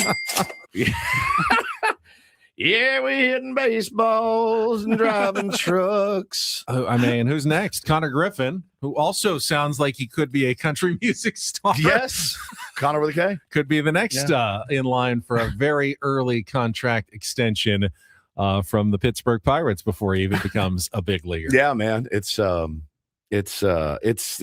way that they're going right now. And they're saying Connor could be up in a couple of weeks, and they need him badly. Like they were expected to do some things. Nick Triolo's not really getting the job done. Connor Griffin's hitting 500 at AAA. They're manipulating his service time because they're in Pittsburgh, and they're trying to get him to sign a big extension. So, but I obviously can't wait till he comes up. All right. This hour, Ben and Woods, always brought to you by David P. Shapiro, criminal defense attorneys, helping good people regain control of their future when charged with a crime since 2010. Visit davidpshapirolaw.com. We're going to check traffic, and then we'll do a little baseball whip around from all the Monday action in the major leagues coming up next year on 97.3 The Fan. From the 855 Get Ross Traffic Center. Injured? Demand justice. Demand Jurowitz. 855GetRoss.com. Here's Kelly Danick. Guys, all we have is this traffic alert in the North County, southbound 15 before Gopher Canyon Road. It's got the 1 or 2 left lanes blocked, so that'll have you backed up all the way from before the 76. Please leave extra time for travel if that is your route. That's southbound 15 before Gopher Canyon. I'm Kelly Danick with Ben and Woods, San Diego's #1 sports station, 97.3 The Fan. Well, a quick check of the very early NL West standings will find the Los Angeles Dodgers no longer undefeated. Correct. They're 3-1 after they lost yesterday to the Cleveland Guardians 4-2. And every other team tied for second place, including your San Diego Padres at 1-3 after the Giants, Diamondbacks, and Rockies all picked up their first wins of the season last night. We've talked about the Giants Padres. Let's talk about the other 3 games and the rest of baseball right now. The Dodgers game last night featured Roki Sasaki making a start, which almost feels like the Dodgers are trying to force it. Now, he did well. He did all right. He got through 4 innings.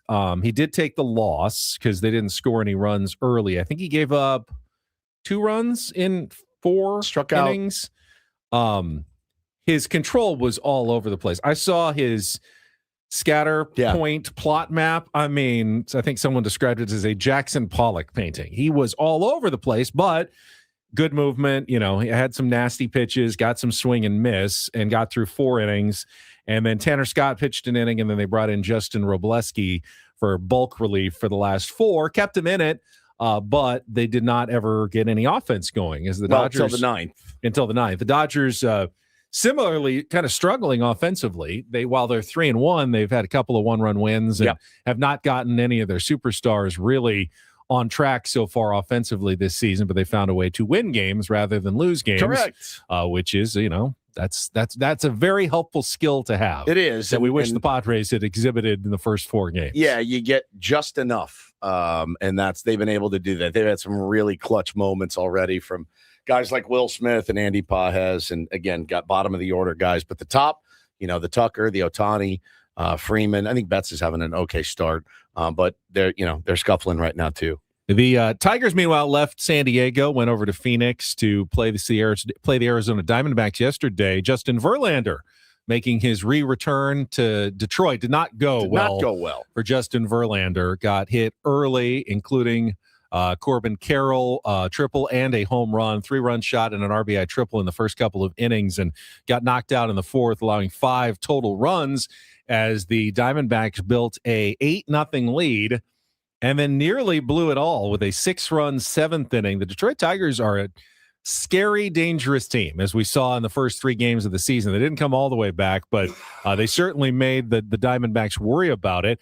That came after a great start from Mike Soroka, who not only pitched 5 innings and struck out 10, pitched an immaculate inning in that game yesterday. 9 pitches, 3 strikeouts. With and then Randy Johnson in the house looking on, who had also thrown an immaculate inning for them. Was he taking pictures? Or I think he was. He always, that's his new, I think he was. It's his new bit, taking the pictures. So the Diamondbacks get their first win of the season after getting swept by the Dodgers and the Colorado Rockies into the win column. In fact, Colorado Rockies scored more runs yesterday in Toronto than the Padres have scored all season. Oh, by by far. 5. Yeah, by 5. They scored yeah. 14 runs, including 7 in the 6th inning and 4 in the 8th.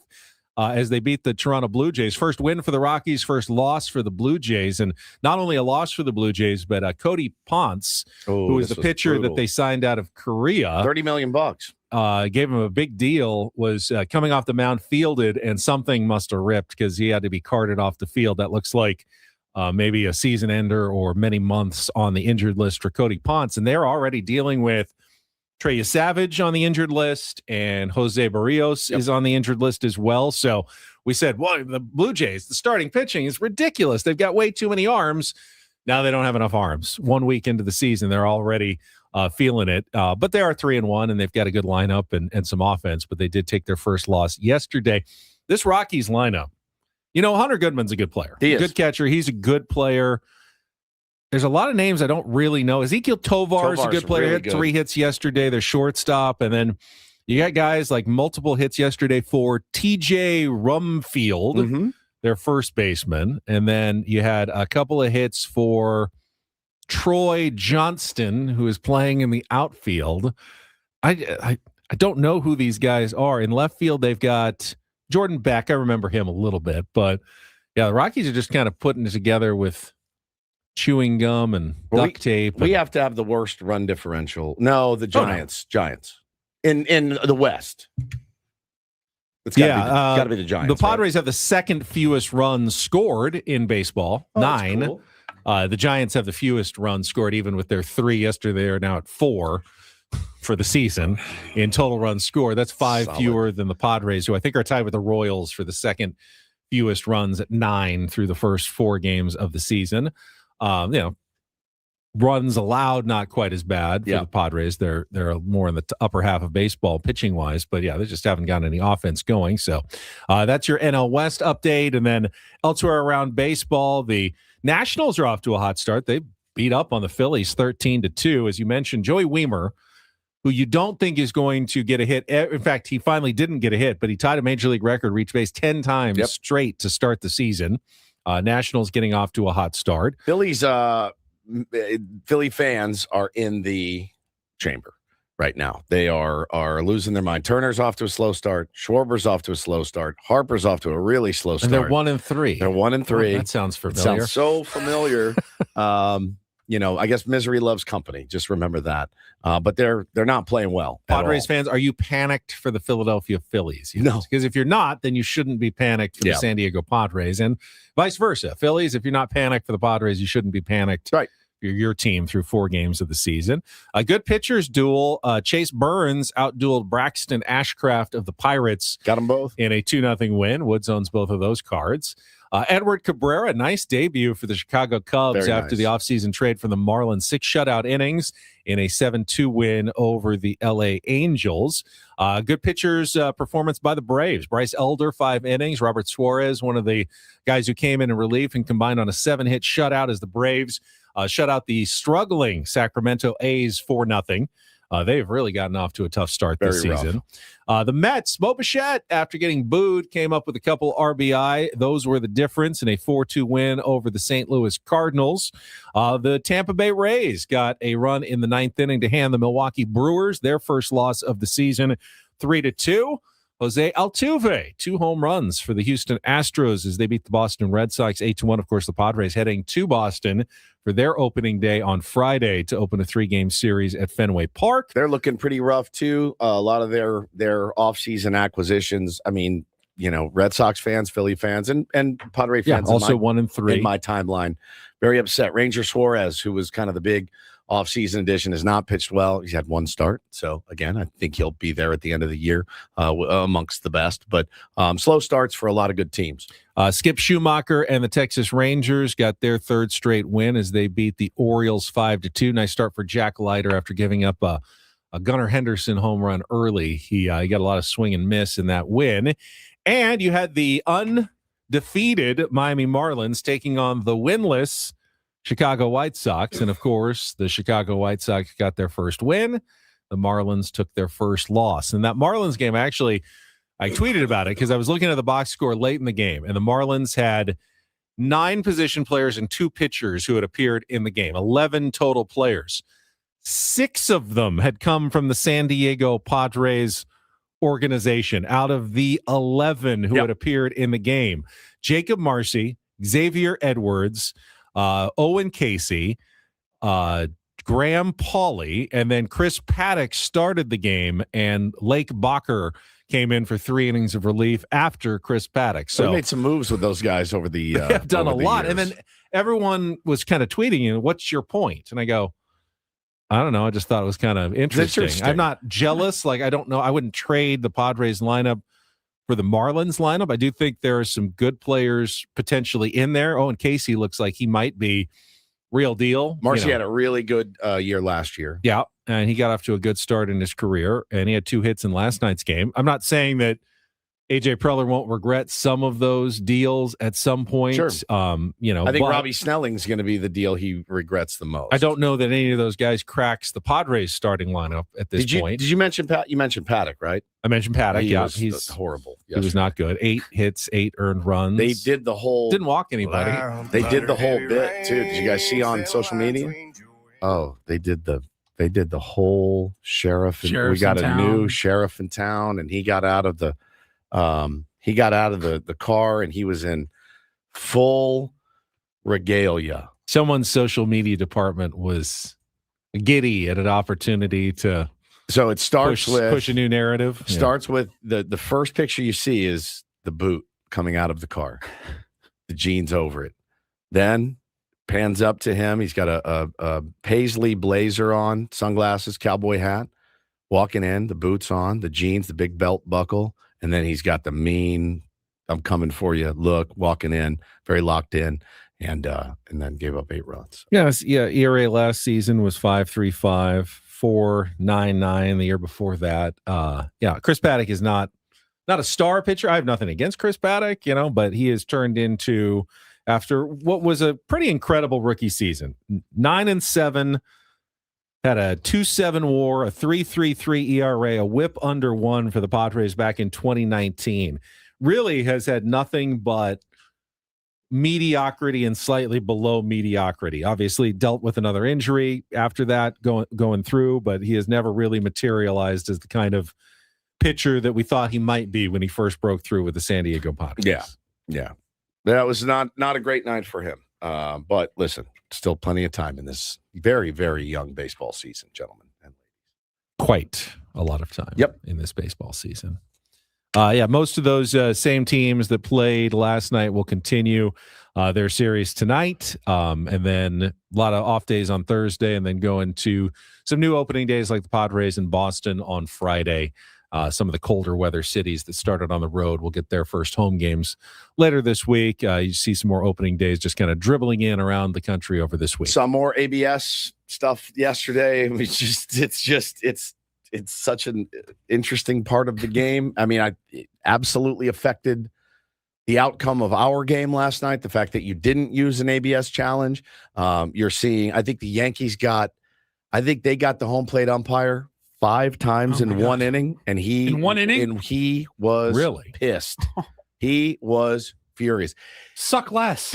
That's what they basically were chirping him after they got like the Don't fifth. get mad at me, They got buddy. the 5th one right, and Boone's like, figure it out, And the guy rips his mask off. I mean, like ABS is lying to get the umpire mad or something. At some point, gnarly. that's gonna have to be part of the equation. The umpires who get a lot of calls wrong, you're also going to have to worry, but we're going to need more challenges later in the game. So we definitely don't want to lose one against this guy, but we also know we can be right a lot. So it's both. It's like, should we be more aggressive or less aggressive against the umpires who make a lot of mistakes? All it takes is one umpire to start getting, his feelings hurt. And then any close call, if you've been challenging him a few times, he's going to give it to the other team and make you use those challenges. That's right. And maybe eventually you burn one early and you didn't need it. You're so gun shy. It's a bit of a train wreck, and I love a train wreck. Broadcasting live from the Bill House Studios, we know how. It's Ben and Woods. We've got 2 more hours to go, including Take on Woods, Jesse Agler, all coming up in the 8 o'clock hour next year on 97.3 The Fan.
All right, we are halfway home on a Tuesday. Show is flying by today. Welcome in, Ben and Woods, 97.3 The Fan. I'm Woodsy. Paul Reindl's our executive producer. Ben Higgins, your friendly neighborhood sports anchor, joins us as well. Hey, big shout out to our pal, the Guzzinator, in our chat. It's his son Sam's 12th birthday. What an age to be, 12 years old. 12's a fun one. 12's a fun one, man. Very, very fun one. So happy The birthday, Salmonator. Sam. The Salmonator, yeah, the Guzzinator, the Salmonator. Guzz, is that the one that you said was a huge jinx and you didn't want to bring him to opening day because he was a huge jinx? That's so mean. Well, I didn't say it. He said it. Jeez. So There's no such thing as jinxes. I know. Even though you parked in my parking spot this morning. I did. Not that I have a parking spot, but we usually get our choice because we're here so early. Yeah. And I generally pull into the same spot every day. And when I got there, and Woods had gotten there maybe a minute or so before me, in all the spots you could have chosen, you picked the one that I normally pick. And I thought, I know why he's doing that. Our offense. Padres lost. Correct. And he's trying to mix it up That's and park exactly- in a different spot. I knew exactly what you were doing. Exactly what I did. I pulled in. I usually park a little bit further down. And I pulled in. I go, I'm going to switch it up today. I could tell. I'm So weird like that. I had to switch it up as well. Now, I didn't park in your spot. I parked in a different spot entirely. Now, remember, if we win tonight. Yes, I have to remember where I parked, of course, because that has some sort of impact Correct. on the Padres offense and whether they score runs or not. It's crazy that you where say we you park. don't believe in it, but you were like, oh, okay, all No, right, I just know how okay. you think. Kayla says, I love to rage bait, Ben. Yeah, I do. I do love rage baiting. Professional rage baster. I acknowledge that Rage baster? there's no reason why I should become infatuated with one parking spot. We kind of always do, though. Is that normal? Like if you go somewhere and you usually have your pick of spots. I'm more tables at a restaurant.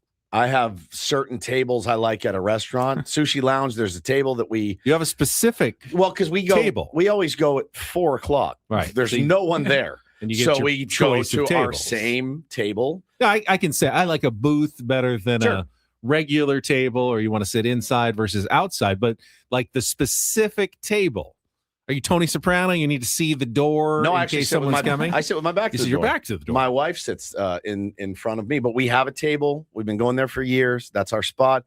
There's a table we have at the Henry that I really like.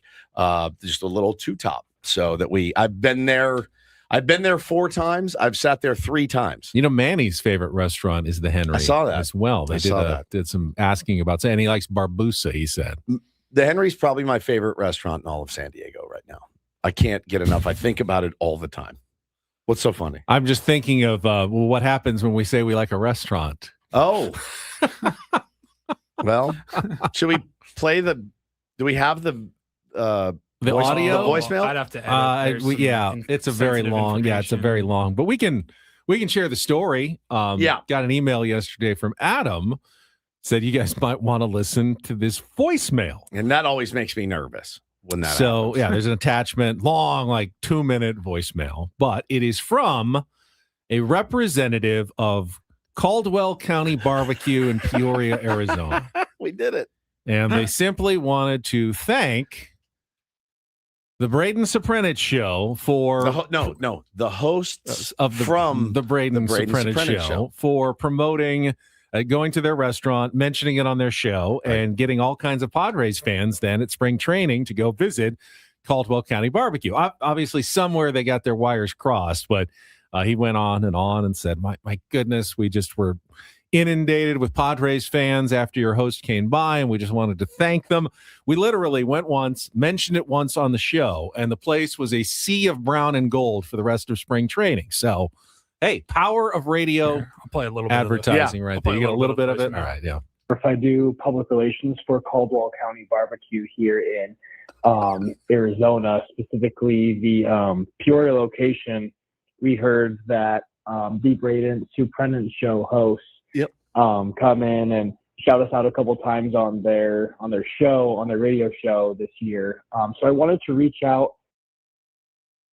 There you go. That's it. Yeah, he went on and Talked about, I think the hosts are Braden and Frank, but he wanted to make sure there were any other hosts that he needed to acknowledge. Now they wanted to make sure he didn't leave anybody out. Now they didn't go there. They didn't go. They were the only show, in fact, that did not go to spring training, which is priceless.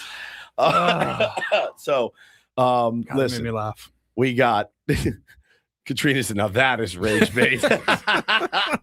No, man, I'm glad. It was really deserving. It really was a deserving shout out. No, it was really good barbecue. It was outstanding. And the next time we go for fantasy camp, in my mind, I made a checklist. Like, all right, that's 3 dinners. I'll be like 3. And when we go to spring training, the first night, middle of the week, and then hey, it's our last night. Let's just go. Let's go for lunch one more time. Like. It was really, really tasty. And they were friendly. They took us back to the barbecue, but they didn't know who we were. No, they had no idea. We were taking a photo in the parking lot with Jesse Agler. Come on into the pits and we'll get some pictures. A picture from the smokers. Who we were. Yeah, it was great.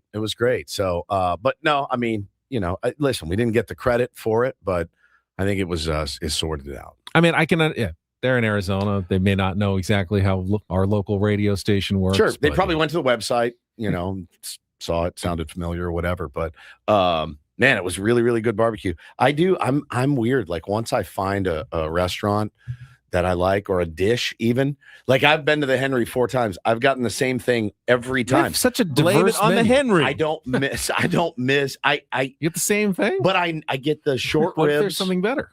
There's not. You'll never know. I ate that the first time I ate it. The short ribs. Have you had it?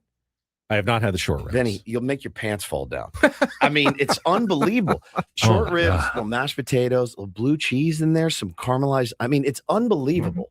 So I ate it the first time. And I went, well, I got to get that again. I've been like 4 times. I've had it every time. If you're going to a restaurant and you're going to go regularly, I feel like you need to try a few different menu items. And then if you're sure, you can go back to your regular. But you can't just fall in love with the first menu item and just order that every single time. Absolutely, you can. Depriving yourself of something that you have never even tried that could be your favorite menu item ever. How can you deprive yourself of something that you already love? Like, I know that's good. I don't need to try the salmon or the pasta. Like, I know the short rib is what I want. What about you, Paul? When you go to a restaurant, do you always end up ordering the same thing? Or I'm more willing to get something different, I think, than Woods, but I totally know where he's at. Like, this is good. It's your favorite thing. I crave. I think I wake up and I think about the short rib dish. And I would assume anything else on their menu that I like, if I don't like artichoke hearts, I probably won't like their artichoke hearts. Correct. You know what I mean? Yeah, but anything that I do like, I'm sure they also make it really well. Yes. I'm just not always willing to fully jump in. You're like, all right, it's like I go there $35 dinner or plate or whatever. I go there for it. That's why I go there. Again, I go there to get that. I'm not saying I don't eventually settle on a regular menu item order, but I generally, if I'm going to go 3 or 4 times, I want to try some different things, maybe go with a couple of people where we can all order different things. That's good. And that's then taste around a little bit. And then try something. And then in the future, I'll just, I've zeroed in on something I really like, and then I'll probably order it 90% of the time. I mean, it's just like, what if, you're at a Mexican shop and you usually get a burrito, but you're like, I'm going to try the enchiladas and they're just not as good. Like, now you're disappointed. Now you're you're like, I knew I should just got the burrito. Why wouldn't you just get what you want, that you love? I go there for that for that very reason. Now I'll try I've tried a couple different appetizers. The crab cake was, it make you weak. It's really my favorite. It's good. I would eat there more if it wasn't so pricey. It's pricey, so we go special occasions. Special occasion. Yeah, treat. But it is freaking unreal. I'm trying to think. I think my top restaurant around us right now is probably Bon Thai, and it's unbelievably good. Yeah. And yet I'm not super adventurous with that cuisine yet. I'm still kind of leaning into it. And I'm just like, I know that the pad thai or whatever that I usually get is delicious. It is. I'm sure everything else is really good. Which is the peanut sauce chicken. I've had that as well. Now we're talking about what if I don't like it? You know what I mean? Like, I know I like the Bon Thai or the. So yeah, Tier 1B George says, what about the Kung Pao chicken at Sammy's at 7 Mile? I've had 10, 15 different things on Sammy's menu. Have And- you? I've only had like No. 5. I've had like 4 or 5 different pizzas. I've had a couple of different salads. Oh yeah, Sammy's. Sure. I've had I've eaten at Sammy over the years many times. Now I generally, when I go, 90% of the time I order the Kung Pao chicken because I have decided, that's your my fave. favorite. I've tried enough different things that I know I'm going to like that better, but I have the experience to say, I know what I'm giving. I know what I'm missing out on if I don't order the barbecue chicken pizza. I like it, not quite as much as the Kung Pao chicken. Yeah, it's like I said, it's not a cheap restaurant. So when I go, I want to make sure I get what I want. Right. And it is just outstanding. That's probably my favorite in all of San Diego right now. You're at McDonald's, you get the big arch burger, like, and you don't like it. You can get something else pretty quickly and easily. But like, you're talking still probably cost you $18 for the full meal. sit down these days. dinner, and it's like, all right, $40 plate, and you just waited 25 You're like, did I 30 just get minutes for it?" And salmon? you're I like, just got salmon when the short rib is sitting there. Yeah. Hello, this is we're calling from the Henry. We heard the Drake Tolles show on 97.3. The Fan was a big fan of our restaurant. We just wanted to thank the hosts. Yeah, I don't know what happened there, but I'm glad that they got the love that they deserve. We will be back. Yeah, the we next will- time we were in Arizona. No Probably won't question. be until next January, but No question. we will be back. All right, let's take a time out. We need a contestant for Take on Woods. If you'd like to try to qualify, had a qualifier in a TV trivia challenge, but you can do music, you can do movies for the trip to Las Vegas at the Fountain Blue and the $150 resort credit. Call now, 833-288-0973, 833-288-0973. We'll get to our game, and then Jesse Agler at the bottom of the hour, all coming up live from the Bill House Studios. We know how. It's Ben and Woods on San Diego's #1 sports station, 97.3 The Fan. Yeah, but first, let's talk about your morning rituals. Let's talk about your water that you have in your home right now. If you don't have the Eco Water SoCal system in your home, I promise you're not getting the best for you, your Still got family. them jugs, Yep, huh? still got them jugs, Paulie, and they are filled to the brim every morning with delicious, mineral-rich, alkaline water. Had the system in my home. This is the 4th year that I've had it, and I've had 0 issues with it. You have to check it maybe once a year. It's been incredible. The technology of it is fantastic. Their installation was super easy. Now, EcoWater flows out of every single faucet in our home. You can get the same thing. You should get the same thing in your house.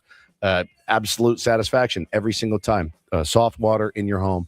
Again, pH balanced, mineral rich, alkaline water. It's fantastic. So call 760-350-3338, 760-350-3338, or you can go to the website at ecowatersocal.com. Let them know Woodsy sent you down there. Not everything in life should be hard, especially your water. EcoWater SoCal, they've been keeping it soft since 1925.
and this pool on this roof. This is all for you. The all-new Hamul Casino Resort, now open.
Hungry. All this food talk and chat, and the Every time. show got me hungry. So I'm just going to have to breathe through it because I'm not planning on eating for a while. Yeah, same. I still, you always have a little bit in the morning. Yeah. To get through the shift. Yeah, an orange or something. I rarely eat before lunch. Just kind of one of the things that I changed when I went through my SD fat loss plan. I work out right after the show. You need fuel. Something. I need some protein. I need some carbs. I need something. Because I don't work out until I get home later in the evening. I could never, because I just never would. If I had to wait till 7 o'clock, I'd be like, I'm not doing that. Yeah, I'll 7 o'clock when I get home. I'll get on the Peloton, which my mom pointed out. We had this topic wheel question earlier. What purchase surprised you that you ended up liking and changed your life? The Peloton's the answer, because I had no interest in it. That was actually, my wife wanted one in the pandemic, and I go, I'm never going to get on this thing. And now over 1,300 rides later, that's insane. Got to say that it unexpectedly changed my life for the better. My wife loves hers. Yeah. Loves it. So anyway, we got Jesse Agler coming up in just a few minutes. Before that, though, let's get to today's game. It is time to take on Woods.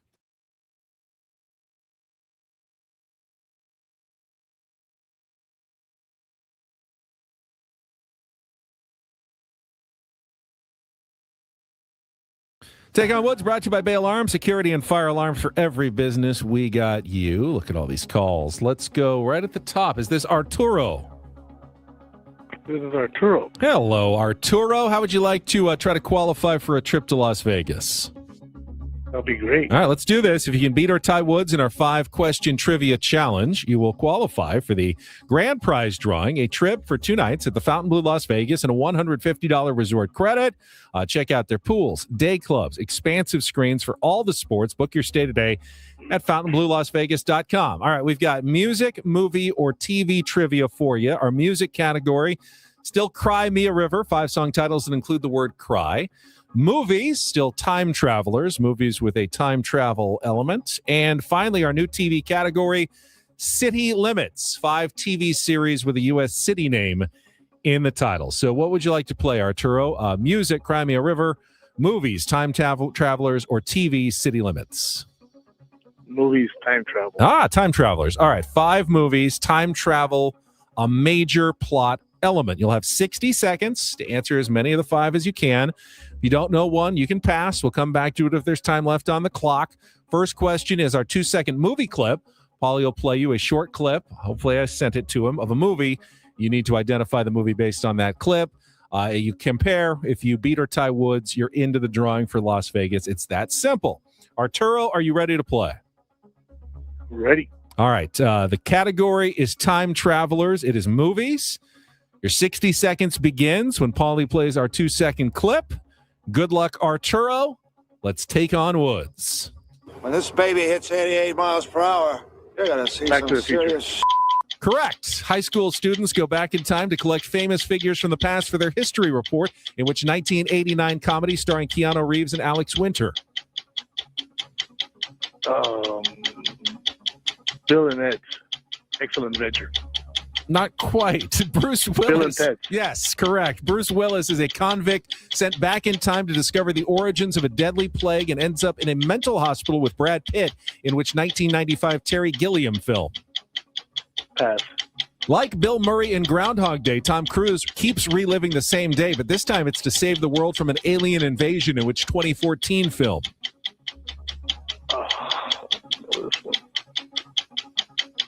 Pass. Once again, Bruce Willis is sent back, this time as an aging assassin to be killed by his younger self, in which mind-bending 2012 sci-fi action thriller directed by Rian Johnson. Time is up. We only got the 2, Back to the Future and Bill and Ed, but we gave it Ted's Excellent Adventure. He came back and got it. The first Bruce Willis movie, the plague one, is 12 Monkeys. Bill Murray, Groundhog Day, but with Tom Cruise fighting aliens, is Edge of Tomorrow. And Looper is the other Bruce Willis movie as an assassin. So we got 2. Woods comes back in. We got a movie category for you today, Woods. Let us put 60 seconds back on the clock.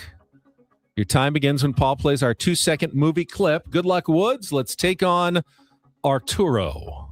When this baby hits 88 miles per Back hour. to the Future. Correct. High school students go back in time to collect famous figures from the past for their history report, in which 1989 comedy starring Keanu Reeves and Alex Winter. Bill and Ted's Excellent Adventure. Correct. Bruce Willis is a convict sent back in time to discover the origins of a deadly plague and ends up in a mental hospital with Brad Pitt, in which 1995 Terry Gilliam film. Saw it. Pass. Like Bill Murray in Groundhog Day, Tom Cruise keeps reliving the same day, but this time it's to save the world from an alien invasion, in which 2014 film.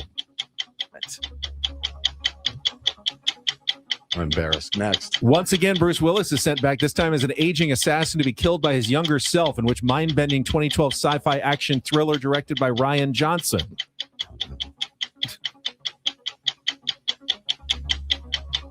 No?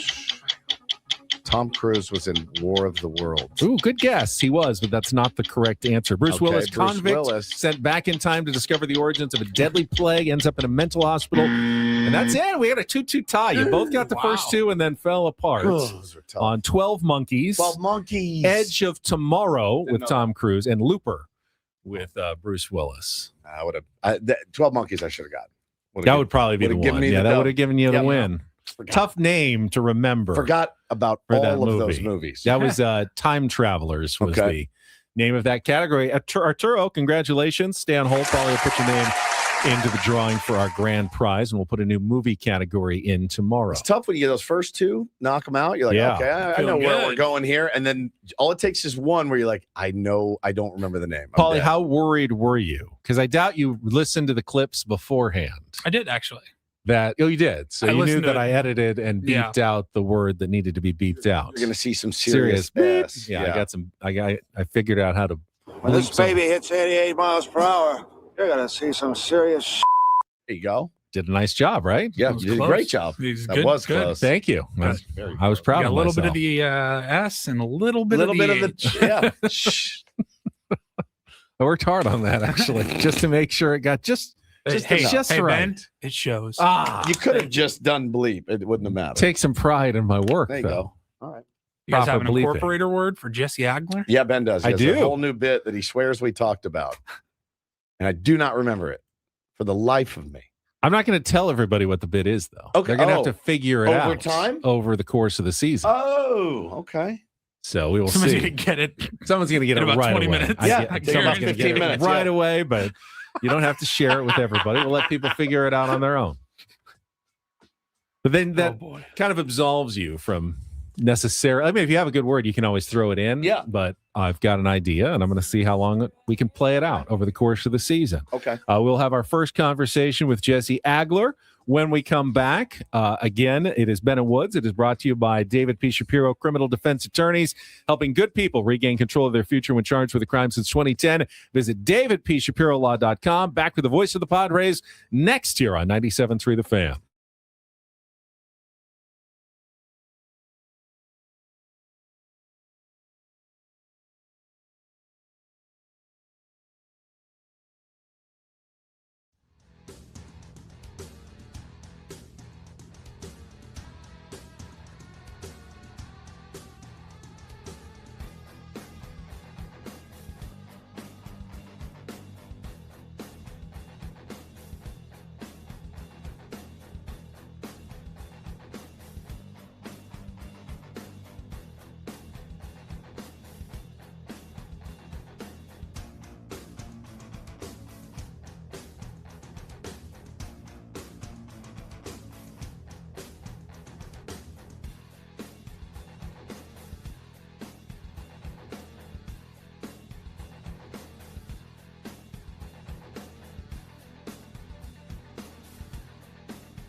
He just here. I'll show you a little. Just a little. Please don't. Just a little bit. What hurts on you? Nothing at all. A little bit. Not that now. So let's say whatever you're about to touch is the only thing. Let's say It's gonna hurt. Right? All right, yeah. Okay. Pretend your knee hurts. Pretend your knee. It's going to in a second. Right here.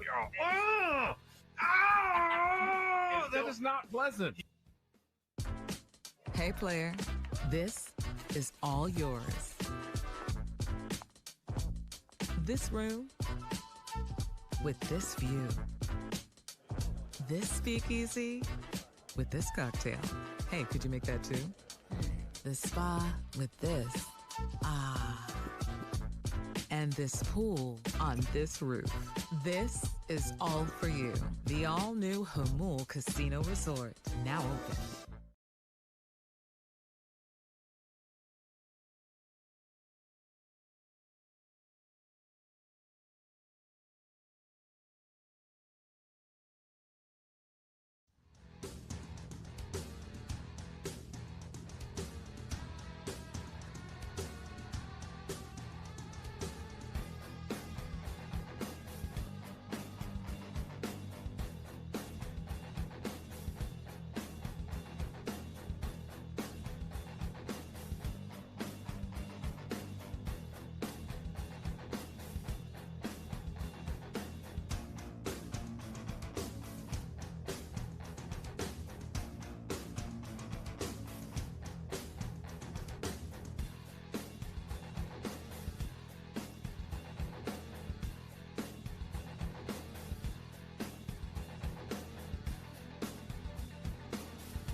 I hate when this happens in the middle of our show. Dennis Lin just dropped a piece on the story behind Korn and Blind, and the club, just like we asked him, and the clubby. It looks like it's our friend TJ Laidlaw. Oh, it makes who may have been sense, the origin of Korn's Blind as Mason Miller's walkout song. Perfect. So I'd love very to hear it interesting. again at some point. Saw TJ on opening day, one of my favorite unsung behind-the-scenes staffers of the San Diego Padres. He's basically in charge of all of their equipment, like getting it to Peoria, getting it back from Peoria, whatever they need over the course of the year. TJ is in charge. Really, really good guy. And looking forward to reading this piece from Dennis Lin about the origin of Korn's Blind. I wonder what Jesse Agler has to say about it. We will talk to the voice of the Padres right after a check of traffic here on 97.3 The Fan. From the 855 Get Ross Traffic Center. Injured? Demand justice. Demand Jurowitz. 855GetRoss.com. Here's Kelly Danick. Traffic is brought to you by Albertsons, Vons, and Pavilions. Watch out for some plywood in the two left lanes on northbound 5 right before East Street. Crash has cleared on westbound 8 at the northbound 805 connector. And good news for southbound 15 travelers in the North County. Crash has cleared from the left lanes right before Gopher Canyon. Save on family dinner favorites when you shop at Vons and Albertsons. Right now, get Signature Select Fresh Split Chicken Breasts Bone-In Value Packs for $149 per pound with membership where applicable. Shop in store or online at Vons or Albertsons.com for more deals and savings.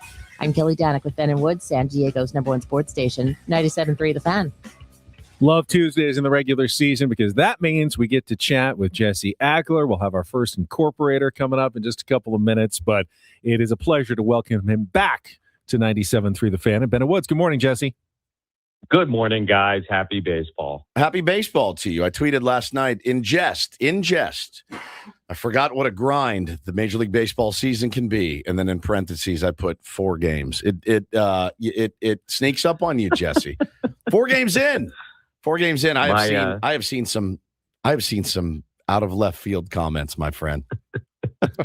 And I mean out of left field. My standard line is, and I'm sure I've used it with you guys 1,000 times in the last decade or whatever it is, like, every year we get collective amnesia and we forget just how long the season is. Yes. And like that applies 4 days into the season. That will apply at the end of April. That will apply Memorial Day. That will apply at the All-Star break. Remember last year, the Tigers, who we just saw, had the best record in baseball at the All-Star break. They had the 11-game lead or whatever it was, at the beginning of September. And then they did not win their division. Like, so much can change so quickly over the course of the baseball season. And it is so long and so much happens. And so anybody trying to make any kind of grand, proclamations after 4 games or even after 3 months, it's a crazy thing to do. I mean, it's just so long. It's insane. And as Joanna says in the chat, you actually said that last year when we were 14-3. It's still a very long season. And that proved to be really true. That really did. But that 14-3, 15-5, that really carried this team. We were kind of an average team after that. So I think, we saw that formula last year. We're obviously not off to that. You can still go, by the way, 14-3. You just need to win your next 13 games. But getting the hot start would have been nice, but it's not to be. No, it's not to be. And, I think, you look at the schedule and you look at, what it looked like at the beginning of last year against the Braves and the Guardians, and you look at what it looks like this year. I think the whole Skubal-Fromber thing to me is probably like the big storyline, from the first few days here. Facing those 2 guys right out of the chute is probably something of a worst case scenario for an offense. Because, I think for me, Skubal is the best pitcher in baseball right now. If you want to have the Skeens Crochet argument, that's fine. But just my own opinion is that he's the top of that list.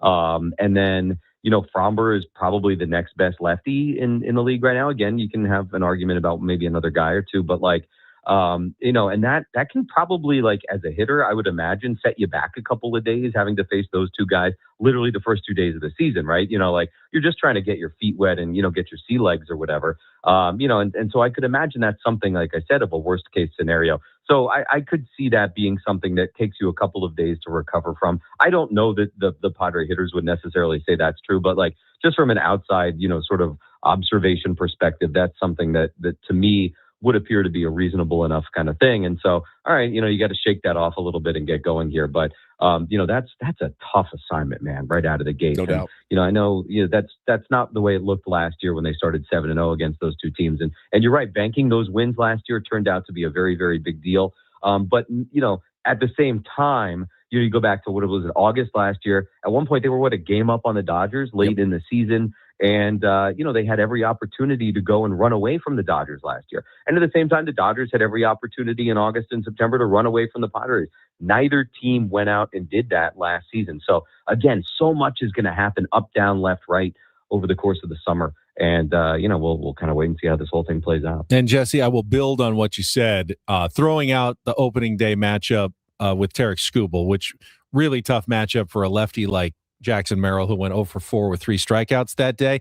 He's really had the best moments of the season. The catch, the home run robbing catch, the home run last night. He also got robbed, I think, of a double potentially by Casey Schmidt on a very hard hit ball down the line yesterday. He's had some big hits. He looks to me, Jesse, and by the way, great calls on the home run robbery and the home run. He looks to me like he's poised for a really big season so far.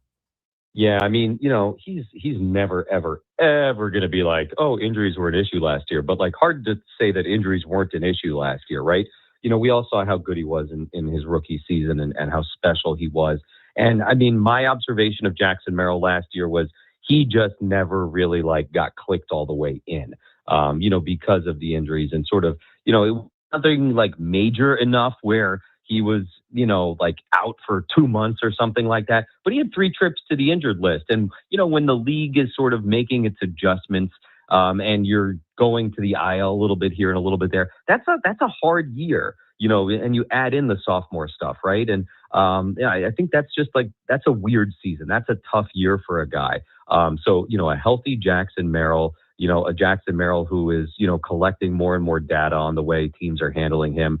And obviously he's got all the talent in the world. He's got the competitive drive that I think we all wish, every player in the league had, or every player we're a fan of would have. He's incredibly special. So yes, he's also, I think, as you would expect from a guy who's going to turn 23 years old in a few weeks, he's gaining more maturity, more understanding of his role and his place on this team. He knows what he can bring. I think, after the home run robbery against McGonigal the other night, you saw the emotion, and he has an understanding of what he can bring to this team with that emotion. He said that, he's like, I know that, when I react that way, it's something that not only the crowd feeds off of, but that my teammates feed off of. And so he's kind of perhaps at times going to go out of his way to make sure he's doing stuff like that, to kind of hype everybody up. And, we saw Fernando do that earlier in his career a lot, and, kind of understanding that that's, part of the role that I'm going to play here. And that's cool. You love to see a young guy having an understanding of that and leaning into that and kind of helping his team in that way. Yeah, and we talked earlier in the show, talking to Jesse Agler here on Ben and Woods, about Fernando in particular. And I think a lot of people, talking about the WBC, and listen, you're playing for your country. It's a short tournament. It's a sprint. That's a sprint. This is a marathon. I think he was visibly upset last night that maybe he did not challenge that call, that he punched out in a big spot there in the ninth. He's a guy that wears his emotions on his sleeve. I don't want to change him or temper him, though. We need him to be who he is. And I get the sense, we talked about it too, Benny mentioned it, I don't know that him being upset with himself brings the team down anymore. I think there might have been a time early, but I think he's well enough established now that you just kind of got to let Toddy be Toddy, in my opinion. Yeah, I mean, he's going to have his ups and downs emotionally, and like you said, I think when a guy is an emotional player, there are two sides to that, right? When you have your slow and steady guys whose peaks and valleys are pretty shallow, right? That's how it's going to be. But if you're going to have a high emotion guy, it's probably going to go both directions. And so if you have a guy who's going to have the big positive emotions, you're going to have to be okay with him having the big low emotions too when he feels that way. That's generally how it is. If you're an emotional person, take baseball out of it. If you are an emotional person, you're generally going to have that go both ways. And so, if a guy's going to be upset at himself, you have to live with that. If he's going to be the big positive, happy emotion guy, he's probably going to be the big negative emotion guy also. And so I've got no problem with Fernando being down on himself or frustrated with himself when, he's upset about, a negative thing. I think that's how that goes, right? I'm not a psychologist or anything like that, but I mean, to me, that's a common sense thing. Somebody who's a little bit more stoic, and they don't get too crazy excited when something good happens, they're probably not going to be too showing of a negative emotion either. But again, if you're a big, happy, crazy guy when something goes right, there's probably going to be a mirror reaction when it goes the other way. So look, we are who we are emotionally as creatures, right? And I don't think you ever want to make somebody change who they are. And Fernando has shown himself to be, as talented as anybody on the planet. And his emotions are a very big part of that. When things are going well for Fernando, he produces enough electricity and energy to feed all of San Diego County. Very true. And, when things are not going well, he has to kind of handle that the way that he has to handle that. But look, it's going to be a major net positive when all is said and done. Talking to Jesse on our SDCCU fan hotline. It's not big bank banking, it's better. Speaking of ABS, how has it affected you at all in terms of how you have to broadcast and kind of watch for that as it pops up at critical moments in the game? We've seen it many times already in 4 games, kind of have an impact on at-bats that have an impact on the rest of the game. No doubt about it. The short answer is gotta really keep your eye on the home plate area a couple of beats longer than you used to. Yeah. So when I'm broadcasting the game, right?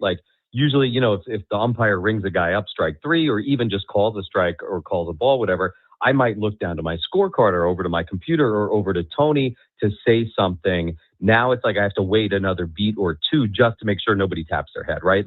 Because you don't want to miss, the challenge, and all of a sudden you saying something or reading something, and then it's oh gosh, the umpire's making an announcement and you've kind of covered it up. Like, I'm sure it'll happen 30 times this season, but you want to try and avoid that. So like from a mechanical standpoint, you have to kind of wait that extra moment or two just to try and see if anybody's going to challenge a pitch. And then beyond that, there's also sort of like, this is getting a little bit more geeky in the weeds, but like during spring training, we kind of played around, Tony, Dave and I with like, all right, with the umpire announcements, because they make the announcement, then they show the video board, then there's an announcement afterwards. And like on the radio, it's different than TV, obviously, because you can't see the video board. So like, how much are we going to describe what happens versus how much are we going to let the umpire describe what happens? And we learned during spring training, there was kind of like a lot of inconsistency with the amount of information the umpires were giving. Some umpires were just saying the batter challenges the call. Some umpires were saying the batter is challenging the call of a strike. And then after the challenge, some umpires were saying the call is reversed. Some umpires were giving the count after it was, some umpires were saying they now have 2 challenges left, or, giving a lot of information. So what we realized was the umpire's announcement after the challenge was kind of superfluous, right? It didn't necessarily matter, and we had already said what happened. So we've decided that on the radio, it doesn't make sense to give the umpire announcement after the challenge because we would have already said what happened. You would have already heard the crowd. So, that's very geeky in the weeds, I know, inside baseball. But so we decided basically, all right, we're going to tell you, oh, there's a challenge coming. You'll hear the umpire announcement for he's saying that there's a challenge. And then, we'll tell you what the video board showed. And then we'll kind of take it from there. But we're not going to give you the umpire announcement afterwards because at that point you will have already known what happened and it's sort of unnecessary. So we kind of like played around with that a lot during spring training to figure out what we thought sounded best. But yeah, there's definitely like some little weird mechanical things that go on like radio wise to make sure it sounds, I think, as good as it can on the broadcast. But yeah, a little bit weird, but it's obviously fun and great. And, from like an on-field standpoint, I think within a couple of weeks from now, we're going to see, this is my theory, a lot more challenges early in the games than we've seen, so far here. I think teams are going to realize there's probably a bit more aggressiveness to be had. Now, we did see a couple earlier yesterday, I think in the same at bat, right, that didn't go the way of the challenger. So maybe that makes you a little bit gun shy, but I do think generally we will see some more early game challenges. Because I think, some teams are realizing that they've probably left some pretty good opportunities out there. I wonder if umpires will start to mute their strike 3 calls because I've seen several just get absolutely embarrassed. I mean, the jump back, and they're like, actually, never mind. I wonder if it will if everybody's just going to just mute it a little bit until we're sure that it takes away some of that from the game, certainly, but I've enjoyed it. I do like a train wreck. It has been train wrecky, and it's worked against us, I think, a couple of times. But, yeah, man, I thought last night was one. Toddy, challenge it, man. You got one left there. You're saving it for no reason. Let it rip. Here's my question. I've been asking everybody this since the beginning of spring training, and I think we've gotten up to 6 so far this year. But what do you think is the maximum number of overturned calls total, both teams, we will see in a single game this year? Overturn. We saw 5. Yeah, I saw 5 yesterday with the Yankees Mariners. I heard you ask Tony this question, and we kicked it around a bunch. I think you were both a little low. I think there's always an outlier game where it just gets kind of crazy early. I'm going to say 12. Wow. I was going to say like 15. Wow. I'm going to say 9. 9 times. It's definitely possible. Like I think you're both in range. Like I think there's going to be just that night where the guy, he's just having a bad night, and like we can all kind of guess who it's going to be. Yeah, at least in the short list. Yeah, it's got the touch of the flu back there. He's not saying it. Then he misses the first couple, and then he's in his head. He's doped out. Any fringe call, he's going to go the other way. Conversely, can you imagine how good it feels when you're an umpire and both teams are out of challenges? Yeah, you're like, got your ass now. Free and clear the rest of this game. The other one that I'm going to love is like, and I said this a bunch during spring training, but I know nobody listens to those games, is the team is going to, like, the hitter's going to have a challenge available, and there's going to be a close call, and he's going to turn around and mutter something at the umpire, and the umpire's going to be like, challenge it. Like, shut up, man. Go ahead. Like, don't talk to me. Like, you have something to say, tap your head. Like, there's going to be a lot of that kind of stuff that goes on. That'll be great. It's been incredible. All right, let's set the stage for anyone who may be new to Ben and Woods. This is our 8th season of the Incorporator with Jesse Agler, I think. So on Tuesdays, Jesse joins us, and just to make things a little fun and more challenging, we give him a very odd vocabulary word that it is then his challenge to incorporate into that evening's broadcast. So we will start this season, Jesse, with your first incorporator word of the year, aberrancator. Wow. Aberrancator. It is the long shears that you see people pruning trees with, the really long pair of shears. Those are When you're doing aberrancators. topiary. Yeah. Yes. Yeah. But like with tree trimming, like, the really long handles. Aberrancator. Aberrancator is a aberrancator. All right. That's a great incorporator word. It's a noun. It's a noun. Yeah. So you grab your aberrancator. Yeah. Okay. Or a pair of aberrancators. I'm not sure exactly. It's interesting there's not an S at the end. That's interesting. I've It's kind seen of it both ways, but underwear. you can singularize it. It says aberrancator because you can't have a shear. Like, hey, I'm going to get out my shear. It's shears, but it does look like you can say either aberrancator or aberrancators. So good luck with that tonight. Game 2 against the Giants. Appreciate it, guys. Thanks, brother. Jesse Agler, voice of the goat. Padres and our incorporator, and just got his contract extension. We congratulated him, but one more time, very happy for Jesse that he'll be sticking around here calling games in San Diego for hopefully a long time to come. No doubt. All right, we are done with 2 hours. That means we got 3 hours. That means we got 1 hour to go. Paulie's got some Reindl Report headlines coming up for us to start our 9 o'clock hour. We'll look ahead at Herman Marquez making his Padres debut later tonight as well. All still to come with Ben and Woods on San Diego's #1 sports station, 97.3 The Fan.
Well, they already got you, dude.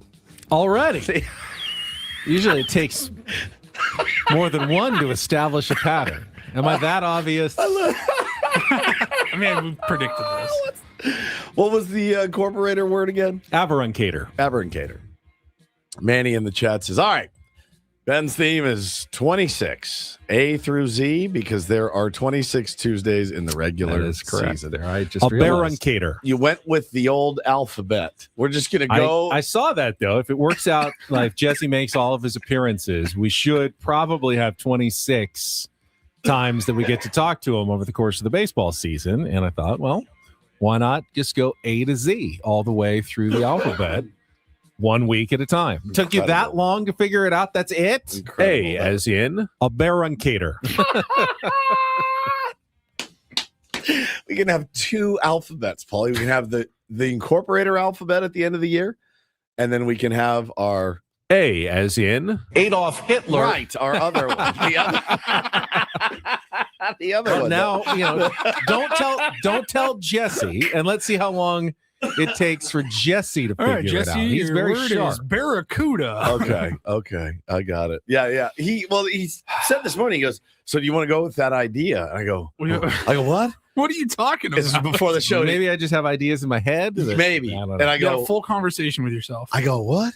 And he goes, the alphabetical one. I go, what do you mean? You're looking at me. I'm like, I don't know. And he goes, I thought we would just go in order of the alphabet. I go, oh, all right. I mean, if you want to. And he goes, but we'll make it easy, like artichoke. And I go, artichoke? I don't want to do artichoke. I want to make it hard. All right. I stepped up the difficulty. You did. Oh, my God. You went nuts. I did. A Barracuda. It's brilliant. Do you have that where you swear that you had a conversation with someone? Who are you talking to? And you didn't? Who are you talking to? I mean, I know day of the my other life. way. Like people swear they had conversations with me, and I probably just wasn't listening. Or Not whatever, probably. You definitely weren't listening. But occasionally it goes the other way. Like I thought I had this conversation. Did I dream it? Did I imagine it? Did I go through it in my head but never actually spoke it out loud to you? I've had full on conversations with people, and I'm like, I know I told you this. I know I did. And they're like, bro, I never heard this in my life. First time I'm hearing of this. I that happens to me a lot where I have to like preface things, or I'll be like, I've probably said this before, or I don't know if we've talked about this before. It's always kind of a power down when you hear that too. You're like, oh, Right. great, here we go. The reiterators What's here. the alternative? Tell the story, and then at the end they're like, "Yeah, dude, we talked about this 2 weeks ago," and you're like, "Well, you could have said something, and now I just feel really stupid." The reiterator bit. My wife too, man. It's tough. Her brain flies, and I'm like, "Yeah, you told me," or "No, I've never heard that before." Yeah, in your case, it's a lot of times you're just. Megan will like walk up to me and be like, "Did you find it?" And I go, "What the hell are you talking about?" And she goes, "What? Oh yeah, you don't live in my brain. In my head, I asked you if you knew where this was or whatever." Yes, exactly right. Ben Woods brought to you by David P. Shapiro, criminal defense attorneys, helping good people regain control of their future when charged with a crime. Since 2010, visit davidpshapirolaw.com. Paulie? I like the see if you guys can figure it out bit. It took them 5 minutes. I said, I'm guessing it'll be about 20 minutes. I didn't think it was going to take months for sure. The tier ones are They're very smart. exceptionally sharp. Yep. But I did think it might take 2 weeks to figure it out, as opposed to just 5 Should minutes. ask Jesse. Be like, "How long? Did you already know what he's doing?" He's like, I knew. Yeah. I knew. Paulie, take it away. And get things started here with our today's edition of the Reindl Report. Now tuned into the greatest. Welcome to the Reindl Report with Paul Reindl. Hi, Paul. All right. 2 stories from the world of sports that we haven't gotten to yet. We'll start off in Major League Baseball. And 1 story that you didn't know you needed. Are you laughing, biatch? It's the Reindl Report Hey, Paul, how you doing? Okay, how are you? on 97.3 The Fan. Are you ready to bless the mood? I need some help, please. That was good. Can I get a oh yeah? All right. All right. All right. All right. See, Ben, if you would have started with like a Z word, maybe you could have at least Backwards. gone in reverse. Maybe Nobody it would have can do lasted it. a week. Nobody could do it in reverse. ZYX. Oh, I can't. That's as far as I go. ZYXW? W. UT? V. V? U. Oh, stupid. T. S. Oh, right, leave stop, it to stop, the robot. Yeah. O-N-M. It's probably something you memorized on a Friday night when you were in 7th grade. It's fine. Just depends on how your brain works. All right, we are kind of all over the place with this Reindl Report story. So good. That'll wrap it up for sports. We will get started. I love talking about these destination experiences gone wrong. I'm thinking like Firefest. Remember a couple of years ago in Glasgow, they had like the worst Willy Wonka chocolate factory experience of all time. Forgot about that. This is kind of in that same realm here. Recently, down in Florida, Fort Lauderdale, at the Broward County Convention Center, they had Barbie Dream Fest. I don't know that Barbie ever really went away, but certainly has seen a rejuvenation in the last couple of years with the movie. Everyone's just been going crazy with Barbie, so they put together a ultimate Barbie fan weekend. They promised attendees interactive experiences, unique programming, celebrity A-list panel, etc. People are thinking like Ryan Gosling, Margot Robbie maybe, and other unforgettable experiences. People paid up to $450 for tickets and were very disappointed to see that when they showed up, they were basically just staring at a fairly empty convention center area.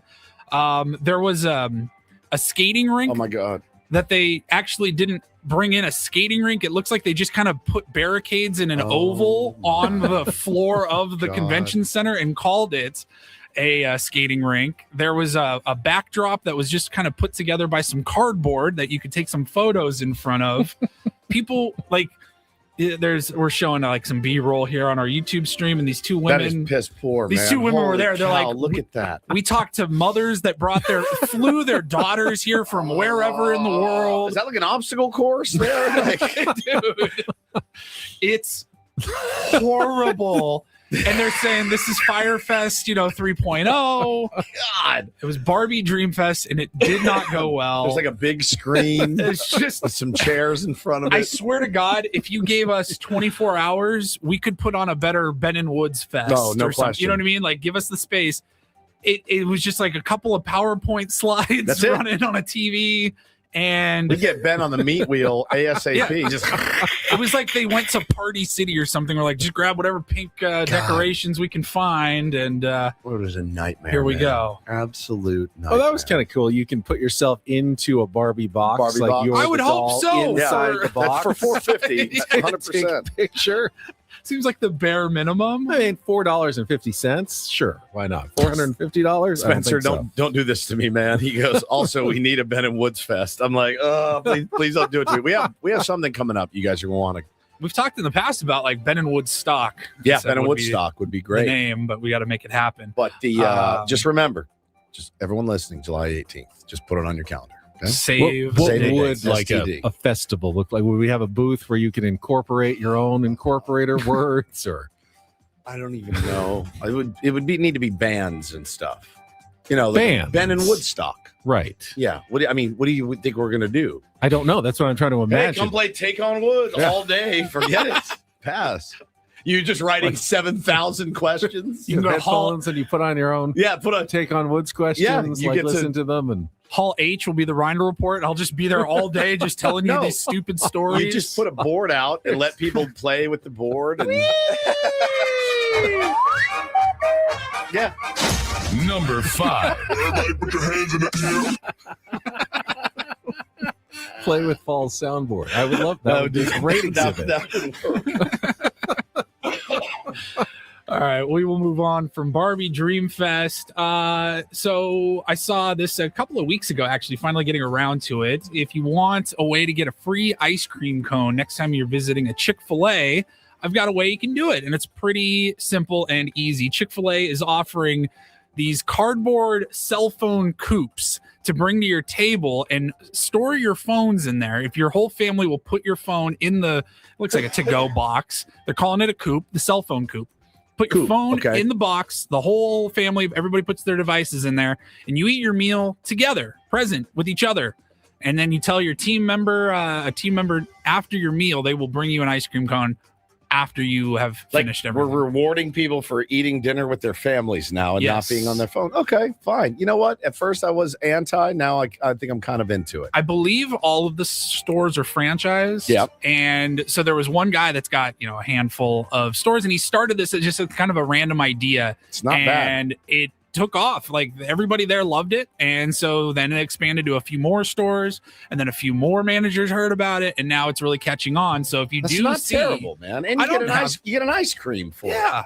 Everybody's It's happy. not I don't think it's judgy. I think it's a good. I don't like Chick-fil-A trying to be the arbiter of what makes good family time. I can sit and have dinner with my phone, check it once or twice if I need to, and still be with my family. You literally do a radio show. I am 3 feet from you. I will say something. You will not hear it and then repeat it. Not because I'm on my phone. Just because I'm me. But you get a free ice. You get free ice cream at Chick-fil-A. You get a free ice cream. You and Jack go to Chick-fil-A today. You sit down, you put your thing in the coop, and you guys just have a convo. Yeah. And you get a free ice cream. Not bad at all. Isn't that worth it? 10, 15 minutes, 20 minutes, you're in there? Yeah, I'm not opposed to like putting my phone down for 15 minutes. They're not the arbiter. They're just trying to incentivize good family fun. I have no problem with that at all. I think it's a great idea. You don't have to do it either. Listen, I say that as I'm eating dinner. Bo to my left, Taylor to my left. Hannah usually sits at the counter because she can't stand the sound of any of us eating. Yeah. So I'm always on my phone. Bo's like, "You're on your phone?" I'm like, "Yeah, I got to plan the show tomorrow." You're on eBay. Scrolling eBay. Of course. I'm terrible with it. And then they're going to want a phone. And what am I going to say as the hypocritical dad?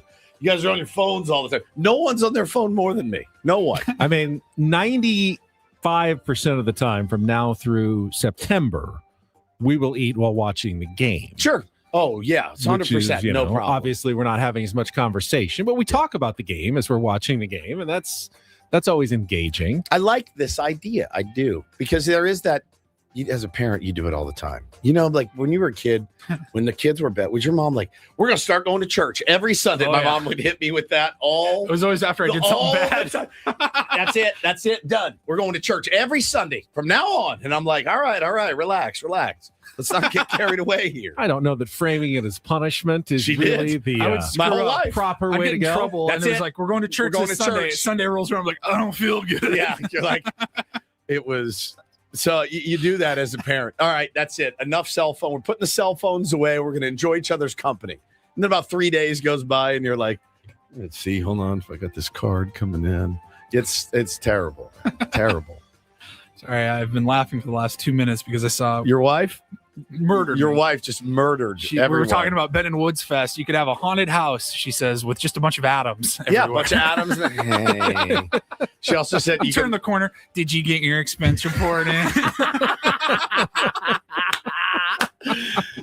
She also said, Ben could have an interrupting booth. Ben could just interrupt you. Pies from Ace Hardware for everybody to eat. Oh, yes. You know what? There might be something to this. Please don't. I can't plan another NTR event, Paulie. It's going to put me in the grave. All right. Well, finally, then I will wrap it up here. Look, times are tough, and everybody's looking for another side quest. I'd like to tell you these stories when they arise. This actually is a job for two people. So, Ben, Woodsy, if you guys are looking for some extra cash, it's a very American thing, ranch dressing. Everyone says that's kind of an American thing. You're not going to find a whole lot of ranch with a lot of other cuisines out there in the world. And so Hidden Valley Ranch, they're probably number one here in America. Personal fave of mine, yeah. They're looking to hire a ranch ambassador or a team of ranch ambassadors that they would like to send to Europe for 2 months, going around, traveling, and showing people over there how ranch can complement some of their meals. You got a death wish? Yeah, I'm going to say they're not going to take kindly. Not super receptive to Americans ranch trying to push their ranch dressing. You go to Italy. Europe. Hey, you see that garlic bread? Do they even eat garlic bread? That really good homemade bread? Dip some of that in here. Bro, Try France. There you go. Oh, yeah. We've got our mother sauces. Have you tried ranch dressing? Try ranch. They would murder you. It's going to take place this summer. They're looking to hire 2 teams of 2 people each. You don't have to be a couple, but there will be some work involved, some social media posting. Ben, you're doing a training later today. That's right. So you might be Very eligible. well qualified for this. Doesn't help that I don't like ranch dressing. Yeah, so. you wouldn't. I like don't think I'd be the greatest ambassador All your travel, for it. everything, I all like that. expenses are covered. I like that part for sure. They will pay you for 40 hours of work a week.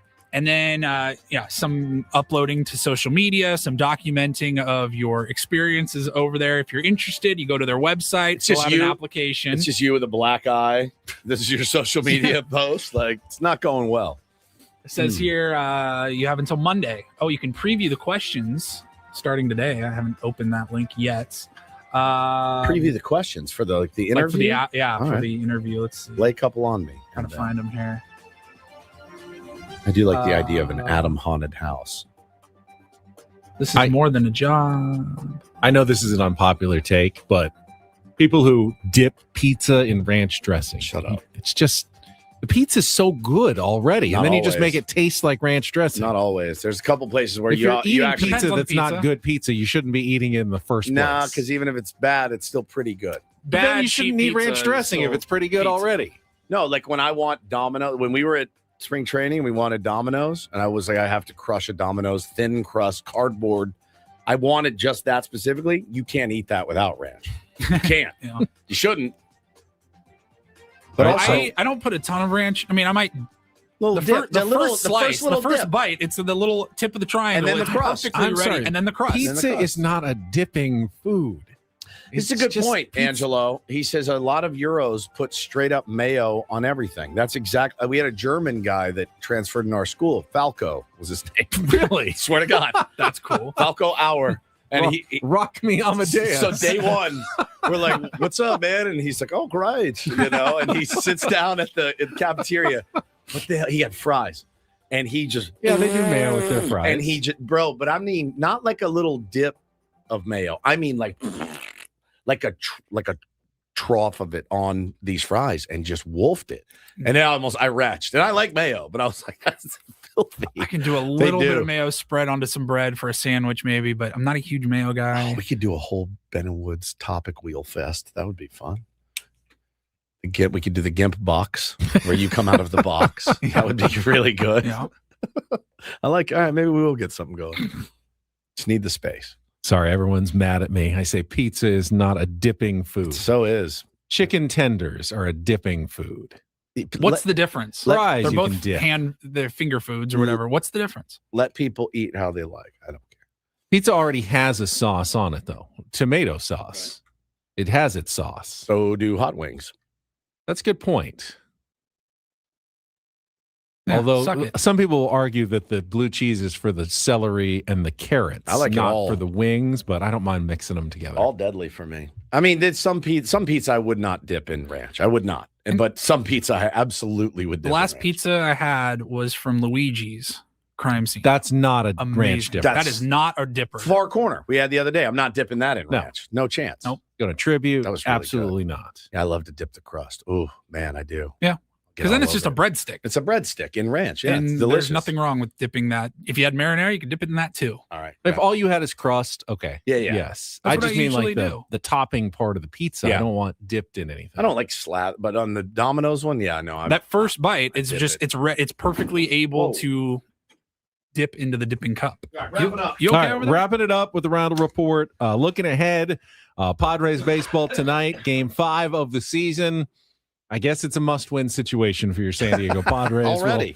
We'll discuss it coming up after a check of traffic with more Ben and Woods on San Diego's #1 sports station, 97.3 The Fan. Gambling problem? Call 1-800-GAMBLER. GEGE 000-466. For a full list of games and rules, play at 7 Mile Casino. Visit 7milecasino.com. I would not dip the Kung Pao chicken at Sammy's 7 Mile into ranch dressing either. It's just not a dipping food. It is delicious, though, and it's available on the 24/7 Players menu, which is exclusive to Sammy's at 7 Mile. When you go down to 7 Mile Casino and you're feeling hungry, doesn't matter what time of day it is, 4 p.m., 2 a.m., they've always got food cooking in the kitchen, and it is delicious, and you can get it any time. Yeah, do yourself a favor. Go play some cards there as well, because that's also what they're known for is their card playing. Benny, you can play California-style blackjack. You can play Texas Hold'em, Pai Gow, and Baccarat. Of course, they're spreading all those games for you. High-limit players as well. They will welcome your action, believe it or not, and take good care of you. Don't forget to split your eights. Yes. I know you don't Aces and love it, eights. but you do split your eights, split your aces, and then enjoy the patio with the great views of Coronado, of San Diego Bay, of the Silver Strand. It's just gorgeous out there. A great place for lunch to stop on by, and of course, enjoy San Diego's best card playing action at 7 Mile Casino, right off the 5 freeway in Chula Vista, just 7 minutes from downtown.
Hey player, this is all yours. And this pool on this roof, this is all for you. The all-new Hamul Casino Resort, now open.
This hour, 97.3 The Fan, is brought to you by GL Pools, the company trusted by thousands of San Diegans to keep their pools sparkling, swim ready, and expertly maintained. Call GL Pools now and say radio for a free month of service. Just got my ass chewed out. What'd you do? By my wife. Not by Adam. No, by my missus. Just chewed me out over text. What did you do wrong? She said, can you go pick up Taylor from preschool at 1? I said, why? I said, he won't nap at home. She said, because it's hard. She used some colorful language. Because one kid's on spring break and the other one's not. And so now you have to do you have to keep it fair.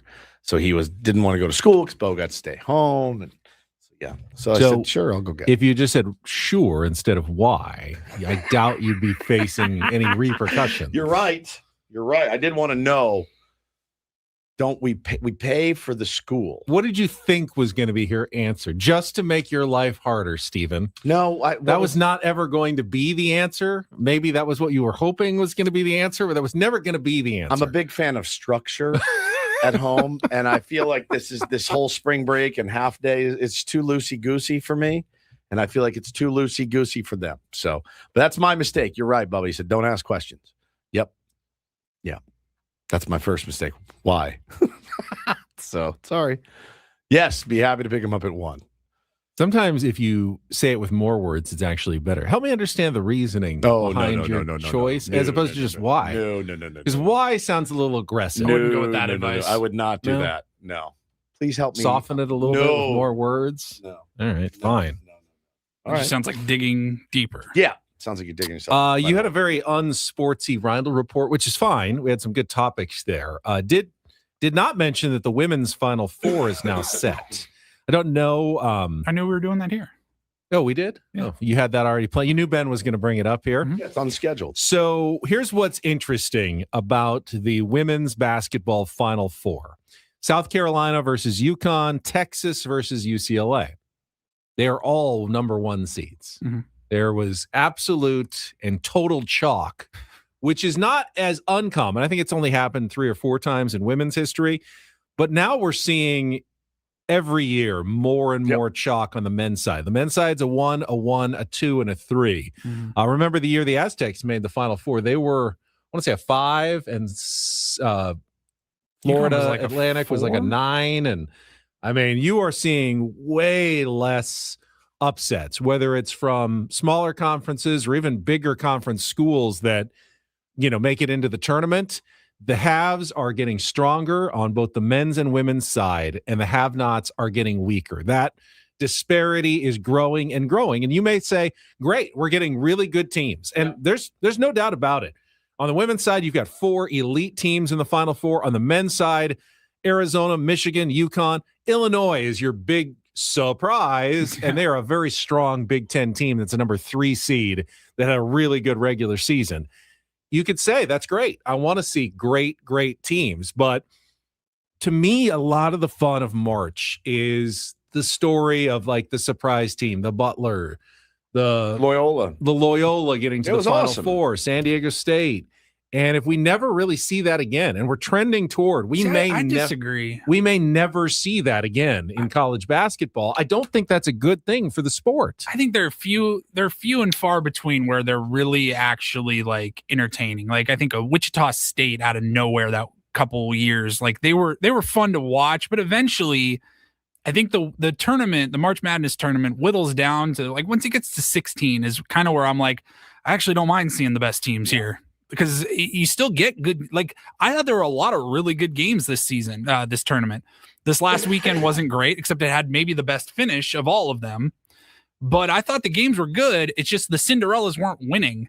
They were losing those buzzer beater shots instead of winning them that we've seen in the past. And that doesn't bother me. I wonder if that change, if a few of those drop and there's more parity or whatever that people wouldn't be freaking out. It's not because I feel like bad. We got good matchups. I feel like we do this every year though. I feel like it's always, how many, there's always 2, 3, 1 seeds. It feels like, Benny, or 2s, right? Like, it's not like you're like, man, I miss the days when it was a 12 against a 4. And, Exactly. like, it's just those days. Those I feel like are way more few and far between. Tim says blaming NIL is not it. It's more transfer portal.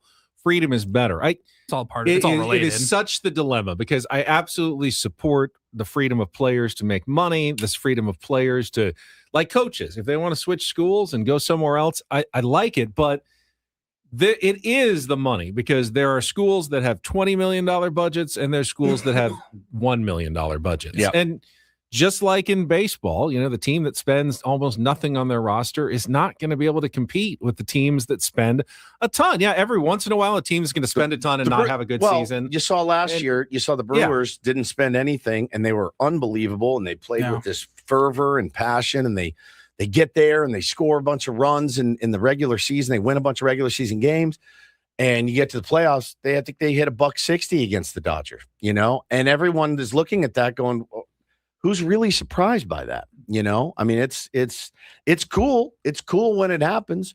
It's cool when the upstart, Padres can do something, even though the Padres are top 10 payroll now. But, it's fun for a while. Big schools always had an advantage because they have better facilities. They have larger fan bases. They are desirable. They also paid players. Locations, and they paid players. They also paid players. But all that stuff is still a thing. They've been paying players for years. But now we're amplifying those gaps now they're even just more. Pros. Now they're just signing contracts. When we really should be trying to narrow those gaps a little bit. Like baseball wants to narrow the gaps. I'm not saying that everybody has to have the same payroll and it's a salary cap and everybody, like football, everybody's exactly at $282 million payroll. I don't think baseball needs to go there and it doesn't need a salary cap, but I do agree that we need to narrow the gaps a little bit between the Dodgers and the Brewers. Like squeeze everybody a little more toward the middle just to have hope for some smaller teams, or in the case of NCAA basketball, smaller schools. That it's not college sports. Recruiting in history is so much more of a factor than it is in like Major League Baseball, for example. The guy is just a free agent in baseball, is just going to go, maybe it's a good fit, but he's going to go wherever he gets the most money. But at some point, when the blue bloods in basketball and college basketball and college sports in general have always been the blue bloods. All right, but here's where we're ultimately going, and this is what I worry about. At some point, half of schools, 75% of schools in basketball, which is like 200 schools, are going to go, why are we investing anything at all in our basketball program? We have no chance whatsoever to compete with any of these schools. Let's just stop giving scholarships. Let's not give any INL money. Let's just play basically rec basketball against the other schools. And it's going to just be, you're just going to eliminate like 3/4 of Division I. And it's only going to be 3/4. It's only going to be the power schools that are willing to spend tons of money. And that's going to be it. And I think you lose something that's intrinsically great about college basketball if you don't have the chance for those underdog stories, those small schools with the big seasons. I find it hysterical that, for years the SEC was so dominant, for years, for some reason they were so dominant, and all of their teams, it just means more. Well, no, you just paid more. Right. And then as soon as the field gets leveled, and I mean to their level, not level for SDSU v, Notre Dame or whatever, but as soon as the field gets leveled a little bit and the guy is like, you're telling me I don't have to leave Louisiana or I don't have to leave Texas and I can make $2 million too? Done. I'm staying here. But you know what conference now pays the most in money? The Big Ten. Big Ten pays the most. Guess where all the winners are coming from now? The Big Ten. In college football. Right. The Big Ten. Right. Because they pay the most money. They pay the most money. You can't tell me there's not a correlation between money and winning. I'm making your point. When they used to pay players illegally in the SEC, that's why they were winning. That's why they won. That's why they're now. And the Big Ten is paying more. But then the SEC should do what? Try to pay more. But they don't have. They don't have the schools. They do. They don't have quite those like a Mississippi or they pay a lot, but they're never going to have the resources of a Michigan or an Ohio State. And now all of a sudden those schools are going, we can spend, at least 3/4 of the SEC schools into oblivion. Maybe not Alabama, right? But we can spend a lot of the SEC into oblivion at this point. Yep. And they are. These conversations are just tough for us. locally in San Diego, because if you're looking through your black and red, Aztecs tinted glasses, you're biased because of course it's not a level playing field. But like in football, you can't minimize the gap. Like you can't shorten the gap between, call it San Diego State and Alabama. You know what I mean? Like they will never be on the same page in football. No. But Jake says Texas has absolutely Texas and Alabama. They are huge in terms of resources. LSU because they've been leaders in the sport for like 80 years. You know what I mean? Like it's been that way forever. It's not going to change. March Madness, you get a chance for like San Diego State to go on a run, maybe knock off a couple of lower teams, and you can get to the Final Four. Indiana feels like an incredible story, and it is. Yeah, but they spent tons of money to get there. They spent a fortune. They spent a fortune on their football program. They spent a fortune on it. An insane amount. Pretty awesome, though. It's cool. Pretty awesome. I mean, some mystery donor wants to drop $50 million on Sean Lewis's desk. Like, you know what I mean? Like, see what he can do with it. Then you could probably go and get some top recruits. Could. But it's just not going to happen. Yeah. Not here. Not going to hold my breath on that. No, I wouldn't either. Right. All right, let's take our final timeout. We'll come back. Look ahead to tonight's matchup, Padres-Giants, Game 2 of the series. Heading toward 10 o'clock with Ben and Woods, live from the Bill House Studios. We know how on San Diego's #1 sports station, 97.3 The Fan.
He just here. I'll show you a little. Just a little. Please don't. Just a little bit. What hurts on you? Nothing at all. A little bit. Not that now. So let's say whatever you're about to touch is the only thing. Let's say It's gonna hurt. Right? All right, yeah. Okay. Pretend your knee hurts. Pretend your knee. It's going to in a second. Right here. That is not pleasant. Pool on this roof. This is all for you. The all-new Hamul Casino Resort, now open.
As Pittsburgh prepares to welcome the nation to the unofficial beginning of football season, the city's kickoff celebration will begin with an unforgettable invite-only night of music.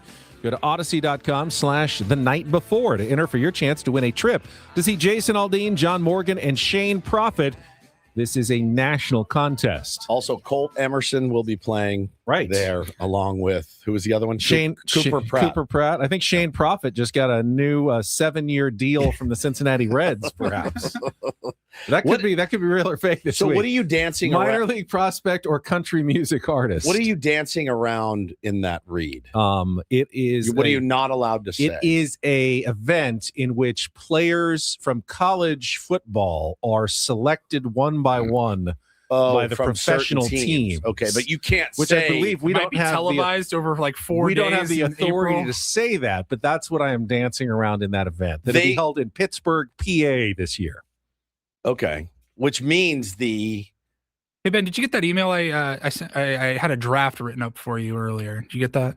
That drafted email. Oh, drafted email. The drafted email. Yeah, it's in my drafts. Does that mean? Yeah. Does that mean the drafted emails? Does that mean that your mock the event where kids get taken one by one bit is coming soon? Apparently, we are getting closer we're about to that next month. About 3 weeks. Oh my God, it feels like it was just yesterday. Ben mocks the draft is one of my favorite things ever. How do you like it? I get nervous about it. Well, you crush it every year. Sometimes. No, always. Well, I crush half of it. The other half is groan-worthy horrible. But you like those ones But I like too, those so, ones yeah, better, I think. Hey, don't forget, tomorrow, by the way, is April Fool's Day. Oh, yeah. So what do you have planned? Hypervigilance. Hypervigilance, yes. Tomorrow. Okay. We've already gotten tons of emails like, don't believe anything. Well, we're not allowed. This week even. We're not allowed to do We're not any allowed shtick. to. We're not allowed to prank you, but people try to prank the news and get like their stories on. So we have to like double, triple, quadruple check everything. Oh, at Channel 10. Yeah, like I bet. with AI, they'll send press releases that look real, and you're like, Really? you gotta You got to stop big time this week. Will you figure out who's kind of in control of like submissions, whether they're phone, text line, email, whatever? I would like to get some of your crazy, maybe tomorrow's Wednesday. So Thursday, if you can get like some of the craziest request or news tips. I'll see what they have. I would like to hear some of those. Compile it. We can do a segment maybe on Thursday. Remember the story I told you guys yesterday about the email that I got? Oh, yes. To my iCloud? Oh. Speaking of pranks. Yes. So I don't ever use my iCloud email ever. Does anybody? I don't even know if I assume I have it's one. in my phone, and I clicked and I saw I had an unread email in it. So I opened it. Must be important. Paulie, give me a little music in the background, and I'll tell you what happened. Now let's tease this for after Okay. traffic here All right. on 97.3 The Fan. From the 855 Get Ross Traffic Center. Injured? Demand justice. Demand Jurowitz. 855GetRoss.com. Here's Kelly Danick. Looking okay on our freeways this time. Everything's starting to wind down pretty nicely. Not showing any brake lights out of the South Bay. East County ride checks out well. And South 15, South 5, we're not showing any problems coming down from the North County. I'm Kelly Danick with Ben and Woods, San Diego's #1 sports station, 97.3 The Fan. Proceed, sir. So I open up my iCloud, and the email starts as follows. Hello, pervert. So immediately, Hello, pervert. So immediately you feel seen. That's good. I died. Hello, pervert. And I went, what is this? So I start scrolling down. It says, I'm watching you. I've installed it. You don't know this, but you've been very, very uncareful, not careful about the links that you've clicked on. Careless. That's the word I'm looking for. Thank you. You've been very careless about the links you've clicked on. You can be somewhat careless online. I can. Hey, pervert. I've installed spyware into all of your devices, and you didn't know this. And I've been watching you for the last few months. And if you don't go right now and send me 5,000 Lifecoin, whatever that is, 5,000 Lifecoin, I will release this to all of your friends, family, LinkedIn, your contact list. No. And my immediate reaction was, so? Do your work. You mean the things I talk about on live radio for 4 hours every morning? You're gonna reveal that to all of San Diego? No, please, don't. Please, no. Oh no, not me. Oh no, bunch of skeletons in there. And he went on, and he's like, or she, I don't know who it was. Do not tell the police because I will know and it will be released. Do not respond to this email, or I will know and I will tell the police, blah, blah, blah. And it just goes on. Then it goes into this real boomery description about how to actually, and if you don't know what Lifecoin is, you'll need to go to this website. You'll need to do blah, blah, blah, transfer. Once I have it transferred, I promise you, I will delete all of the evidence. Oh. Very trustworthy blackmailer out So there. you scared? Are you nervous? I laughed so hard.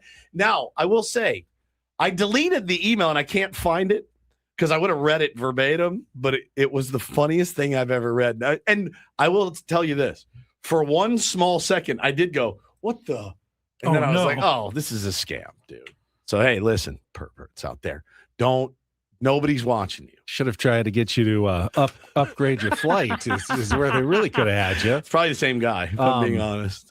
Yeah, you know what? One of the great benefits. The guy catches me on spyware sitting in my office looking at my baseball cards. One of the great benefits of being Woods and being so impossibly detailed and open about everything. You are blackmail proof. It's pretty much. Yes. Pretty much. You are blackmail proof. Like, I'll just wear it, I'll wear it. Yeah. If you got me, you got me, dude. Like, okay. I mean, there's nothing illegal on there. So if you got me, you got me. Let if mom, dad, if it's coming. Sorry. If it's coming to your inbox, sorry about it. Just delete it. Coming up tomorrow on Ben and Woods, our first Brett Boone Wednesday. He's going to return now that he is no longer hitting coach for the Texas Rangers back in our Odyssey stable. Booney has agreed to come on with us, I believe, pretty much every Wednesday, weekly 7:35 through the baseball season. Love so we Booney. got Booney back. Of course, all guests on Ben and Woods appear on the SDCCU fan hotline. It's not big bank banking. It is better. Had Jesse Agler on earlier today. He's got his first incorporator tonight. 6:40 first pitch at Petco Park with German Marquez making his Padres debut. I'm sorry, I was playing the word. A Barrancator. German Marquez actually had a really good last start at spring training. Yeah, very had good. some very shaky ones before that, He but did. is coming off a really good start. He'll be opposed by opening day Giants starter Logan Webb, who got lit up by the Yankees, but usually considered one of the better pitchers in the National League for game 2 of the series tonight. Both teams still struggling to score runs. 3-2 is not exactly a score fest. The Giants have scored 4 runs this season. The Padres have scored 9 runs this season. There's plenty of games with more than 13 runs total. In fact, yesterday, the Rockies scored 14. That's more than the Giants and Padres have scored combined all season in just their one game yesterday. So both teams looking to get the offense going as the Padres look to it. They need to win their last 2 to at least split the homestand to open the season. Yeah, man. Yeah, it's like last night, Tough too. task I tonight. texted my buddy, and I said, I wish I was really confident in Walker Buehler and German Marquez. I'm not yet, and I don't think they've earned my confidence. Walker did okay. He did okay. What did Craig say? Good, not solid, not spectacular. Yeah. So, okay, fine. He didn't blow my hair back, but he also didn't lose my trust already in game 1. Yeah, so you could go out tonight if you're German Marquez, and for me, it's just don't walk guys. Don't give them any opportunity for a big inning. Like try to minimize any damage and try to get through 5 and turn it over to the bullpen. And for the offense, the offense has got to wake up. It's 4 games in, but that's the things I'm looking at tonight. No walks, little offensive explosion. Yeah, you can win a lot of games with that formula if you score. If you can score 4 or 5 runs, hey, German Marquez doesn't have to be perfect. 5 innings, 3 runs, turn it over to the bullpen, which used the back end of the bullpen yesterday. You still have your better arms. You feel like you're in pretty good shape, but you do have to score. Yeah, Buehler was fine. He was fine yesterday. And that's kind of what you're looking for from German Marquez. Be fine. Be fine. Yeah, be fine. But if you keep not scoring, then the pitchers start feeling the pressure. Like, now I have to be perfect. Exactly. They're doing things that they're not, really capable of doing. Then you start worrying. So, yeah, the offense has to get going just to take pressure off everybody else. All right, that is it for us. Braden and Frank are coming up next. Thank you for joining us. For our executive producer, Paul Reindl and Stephen Woods, I'm Ben Higgins. We'll talk to you tomorrow morning at 6 a.m. for 4 more hours with Ben and Woods right here on San Diego's #1 sports station, 97.3 The Fan. So long, everybody.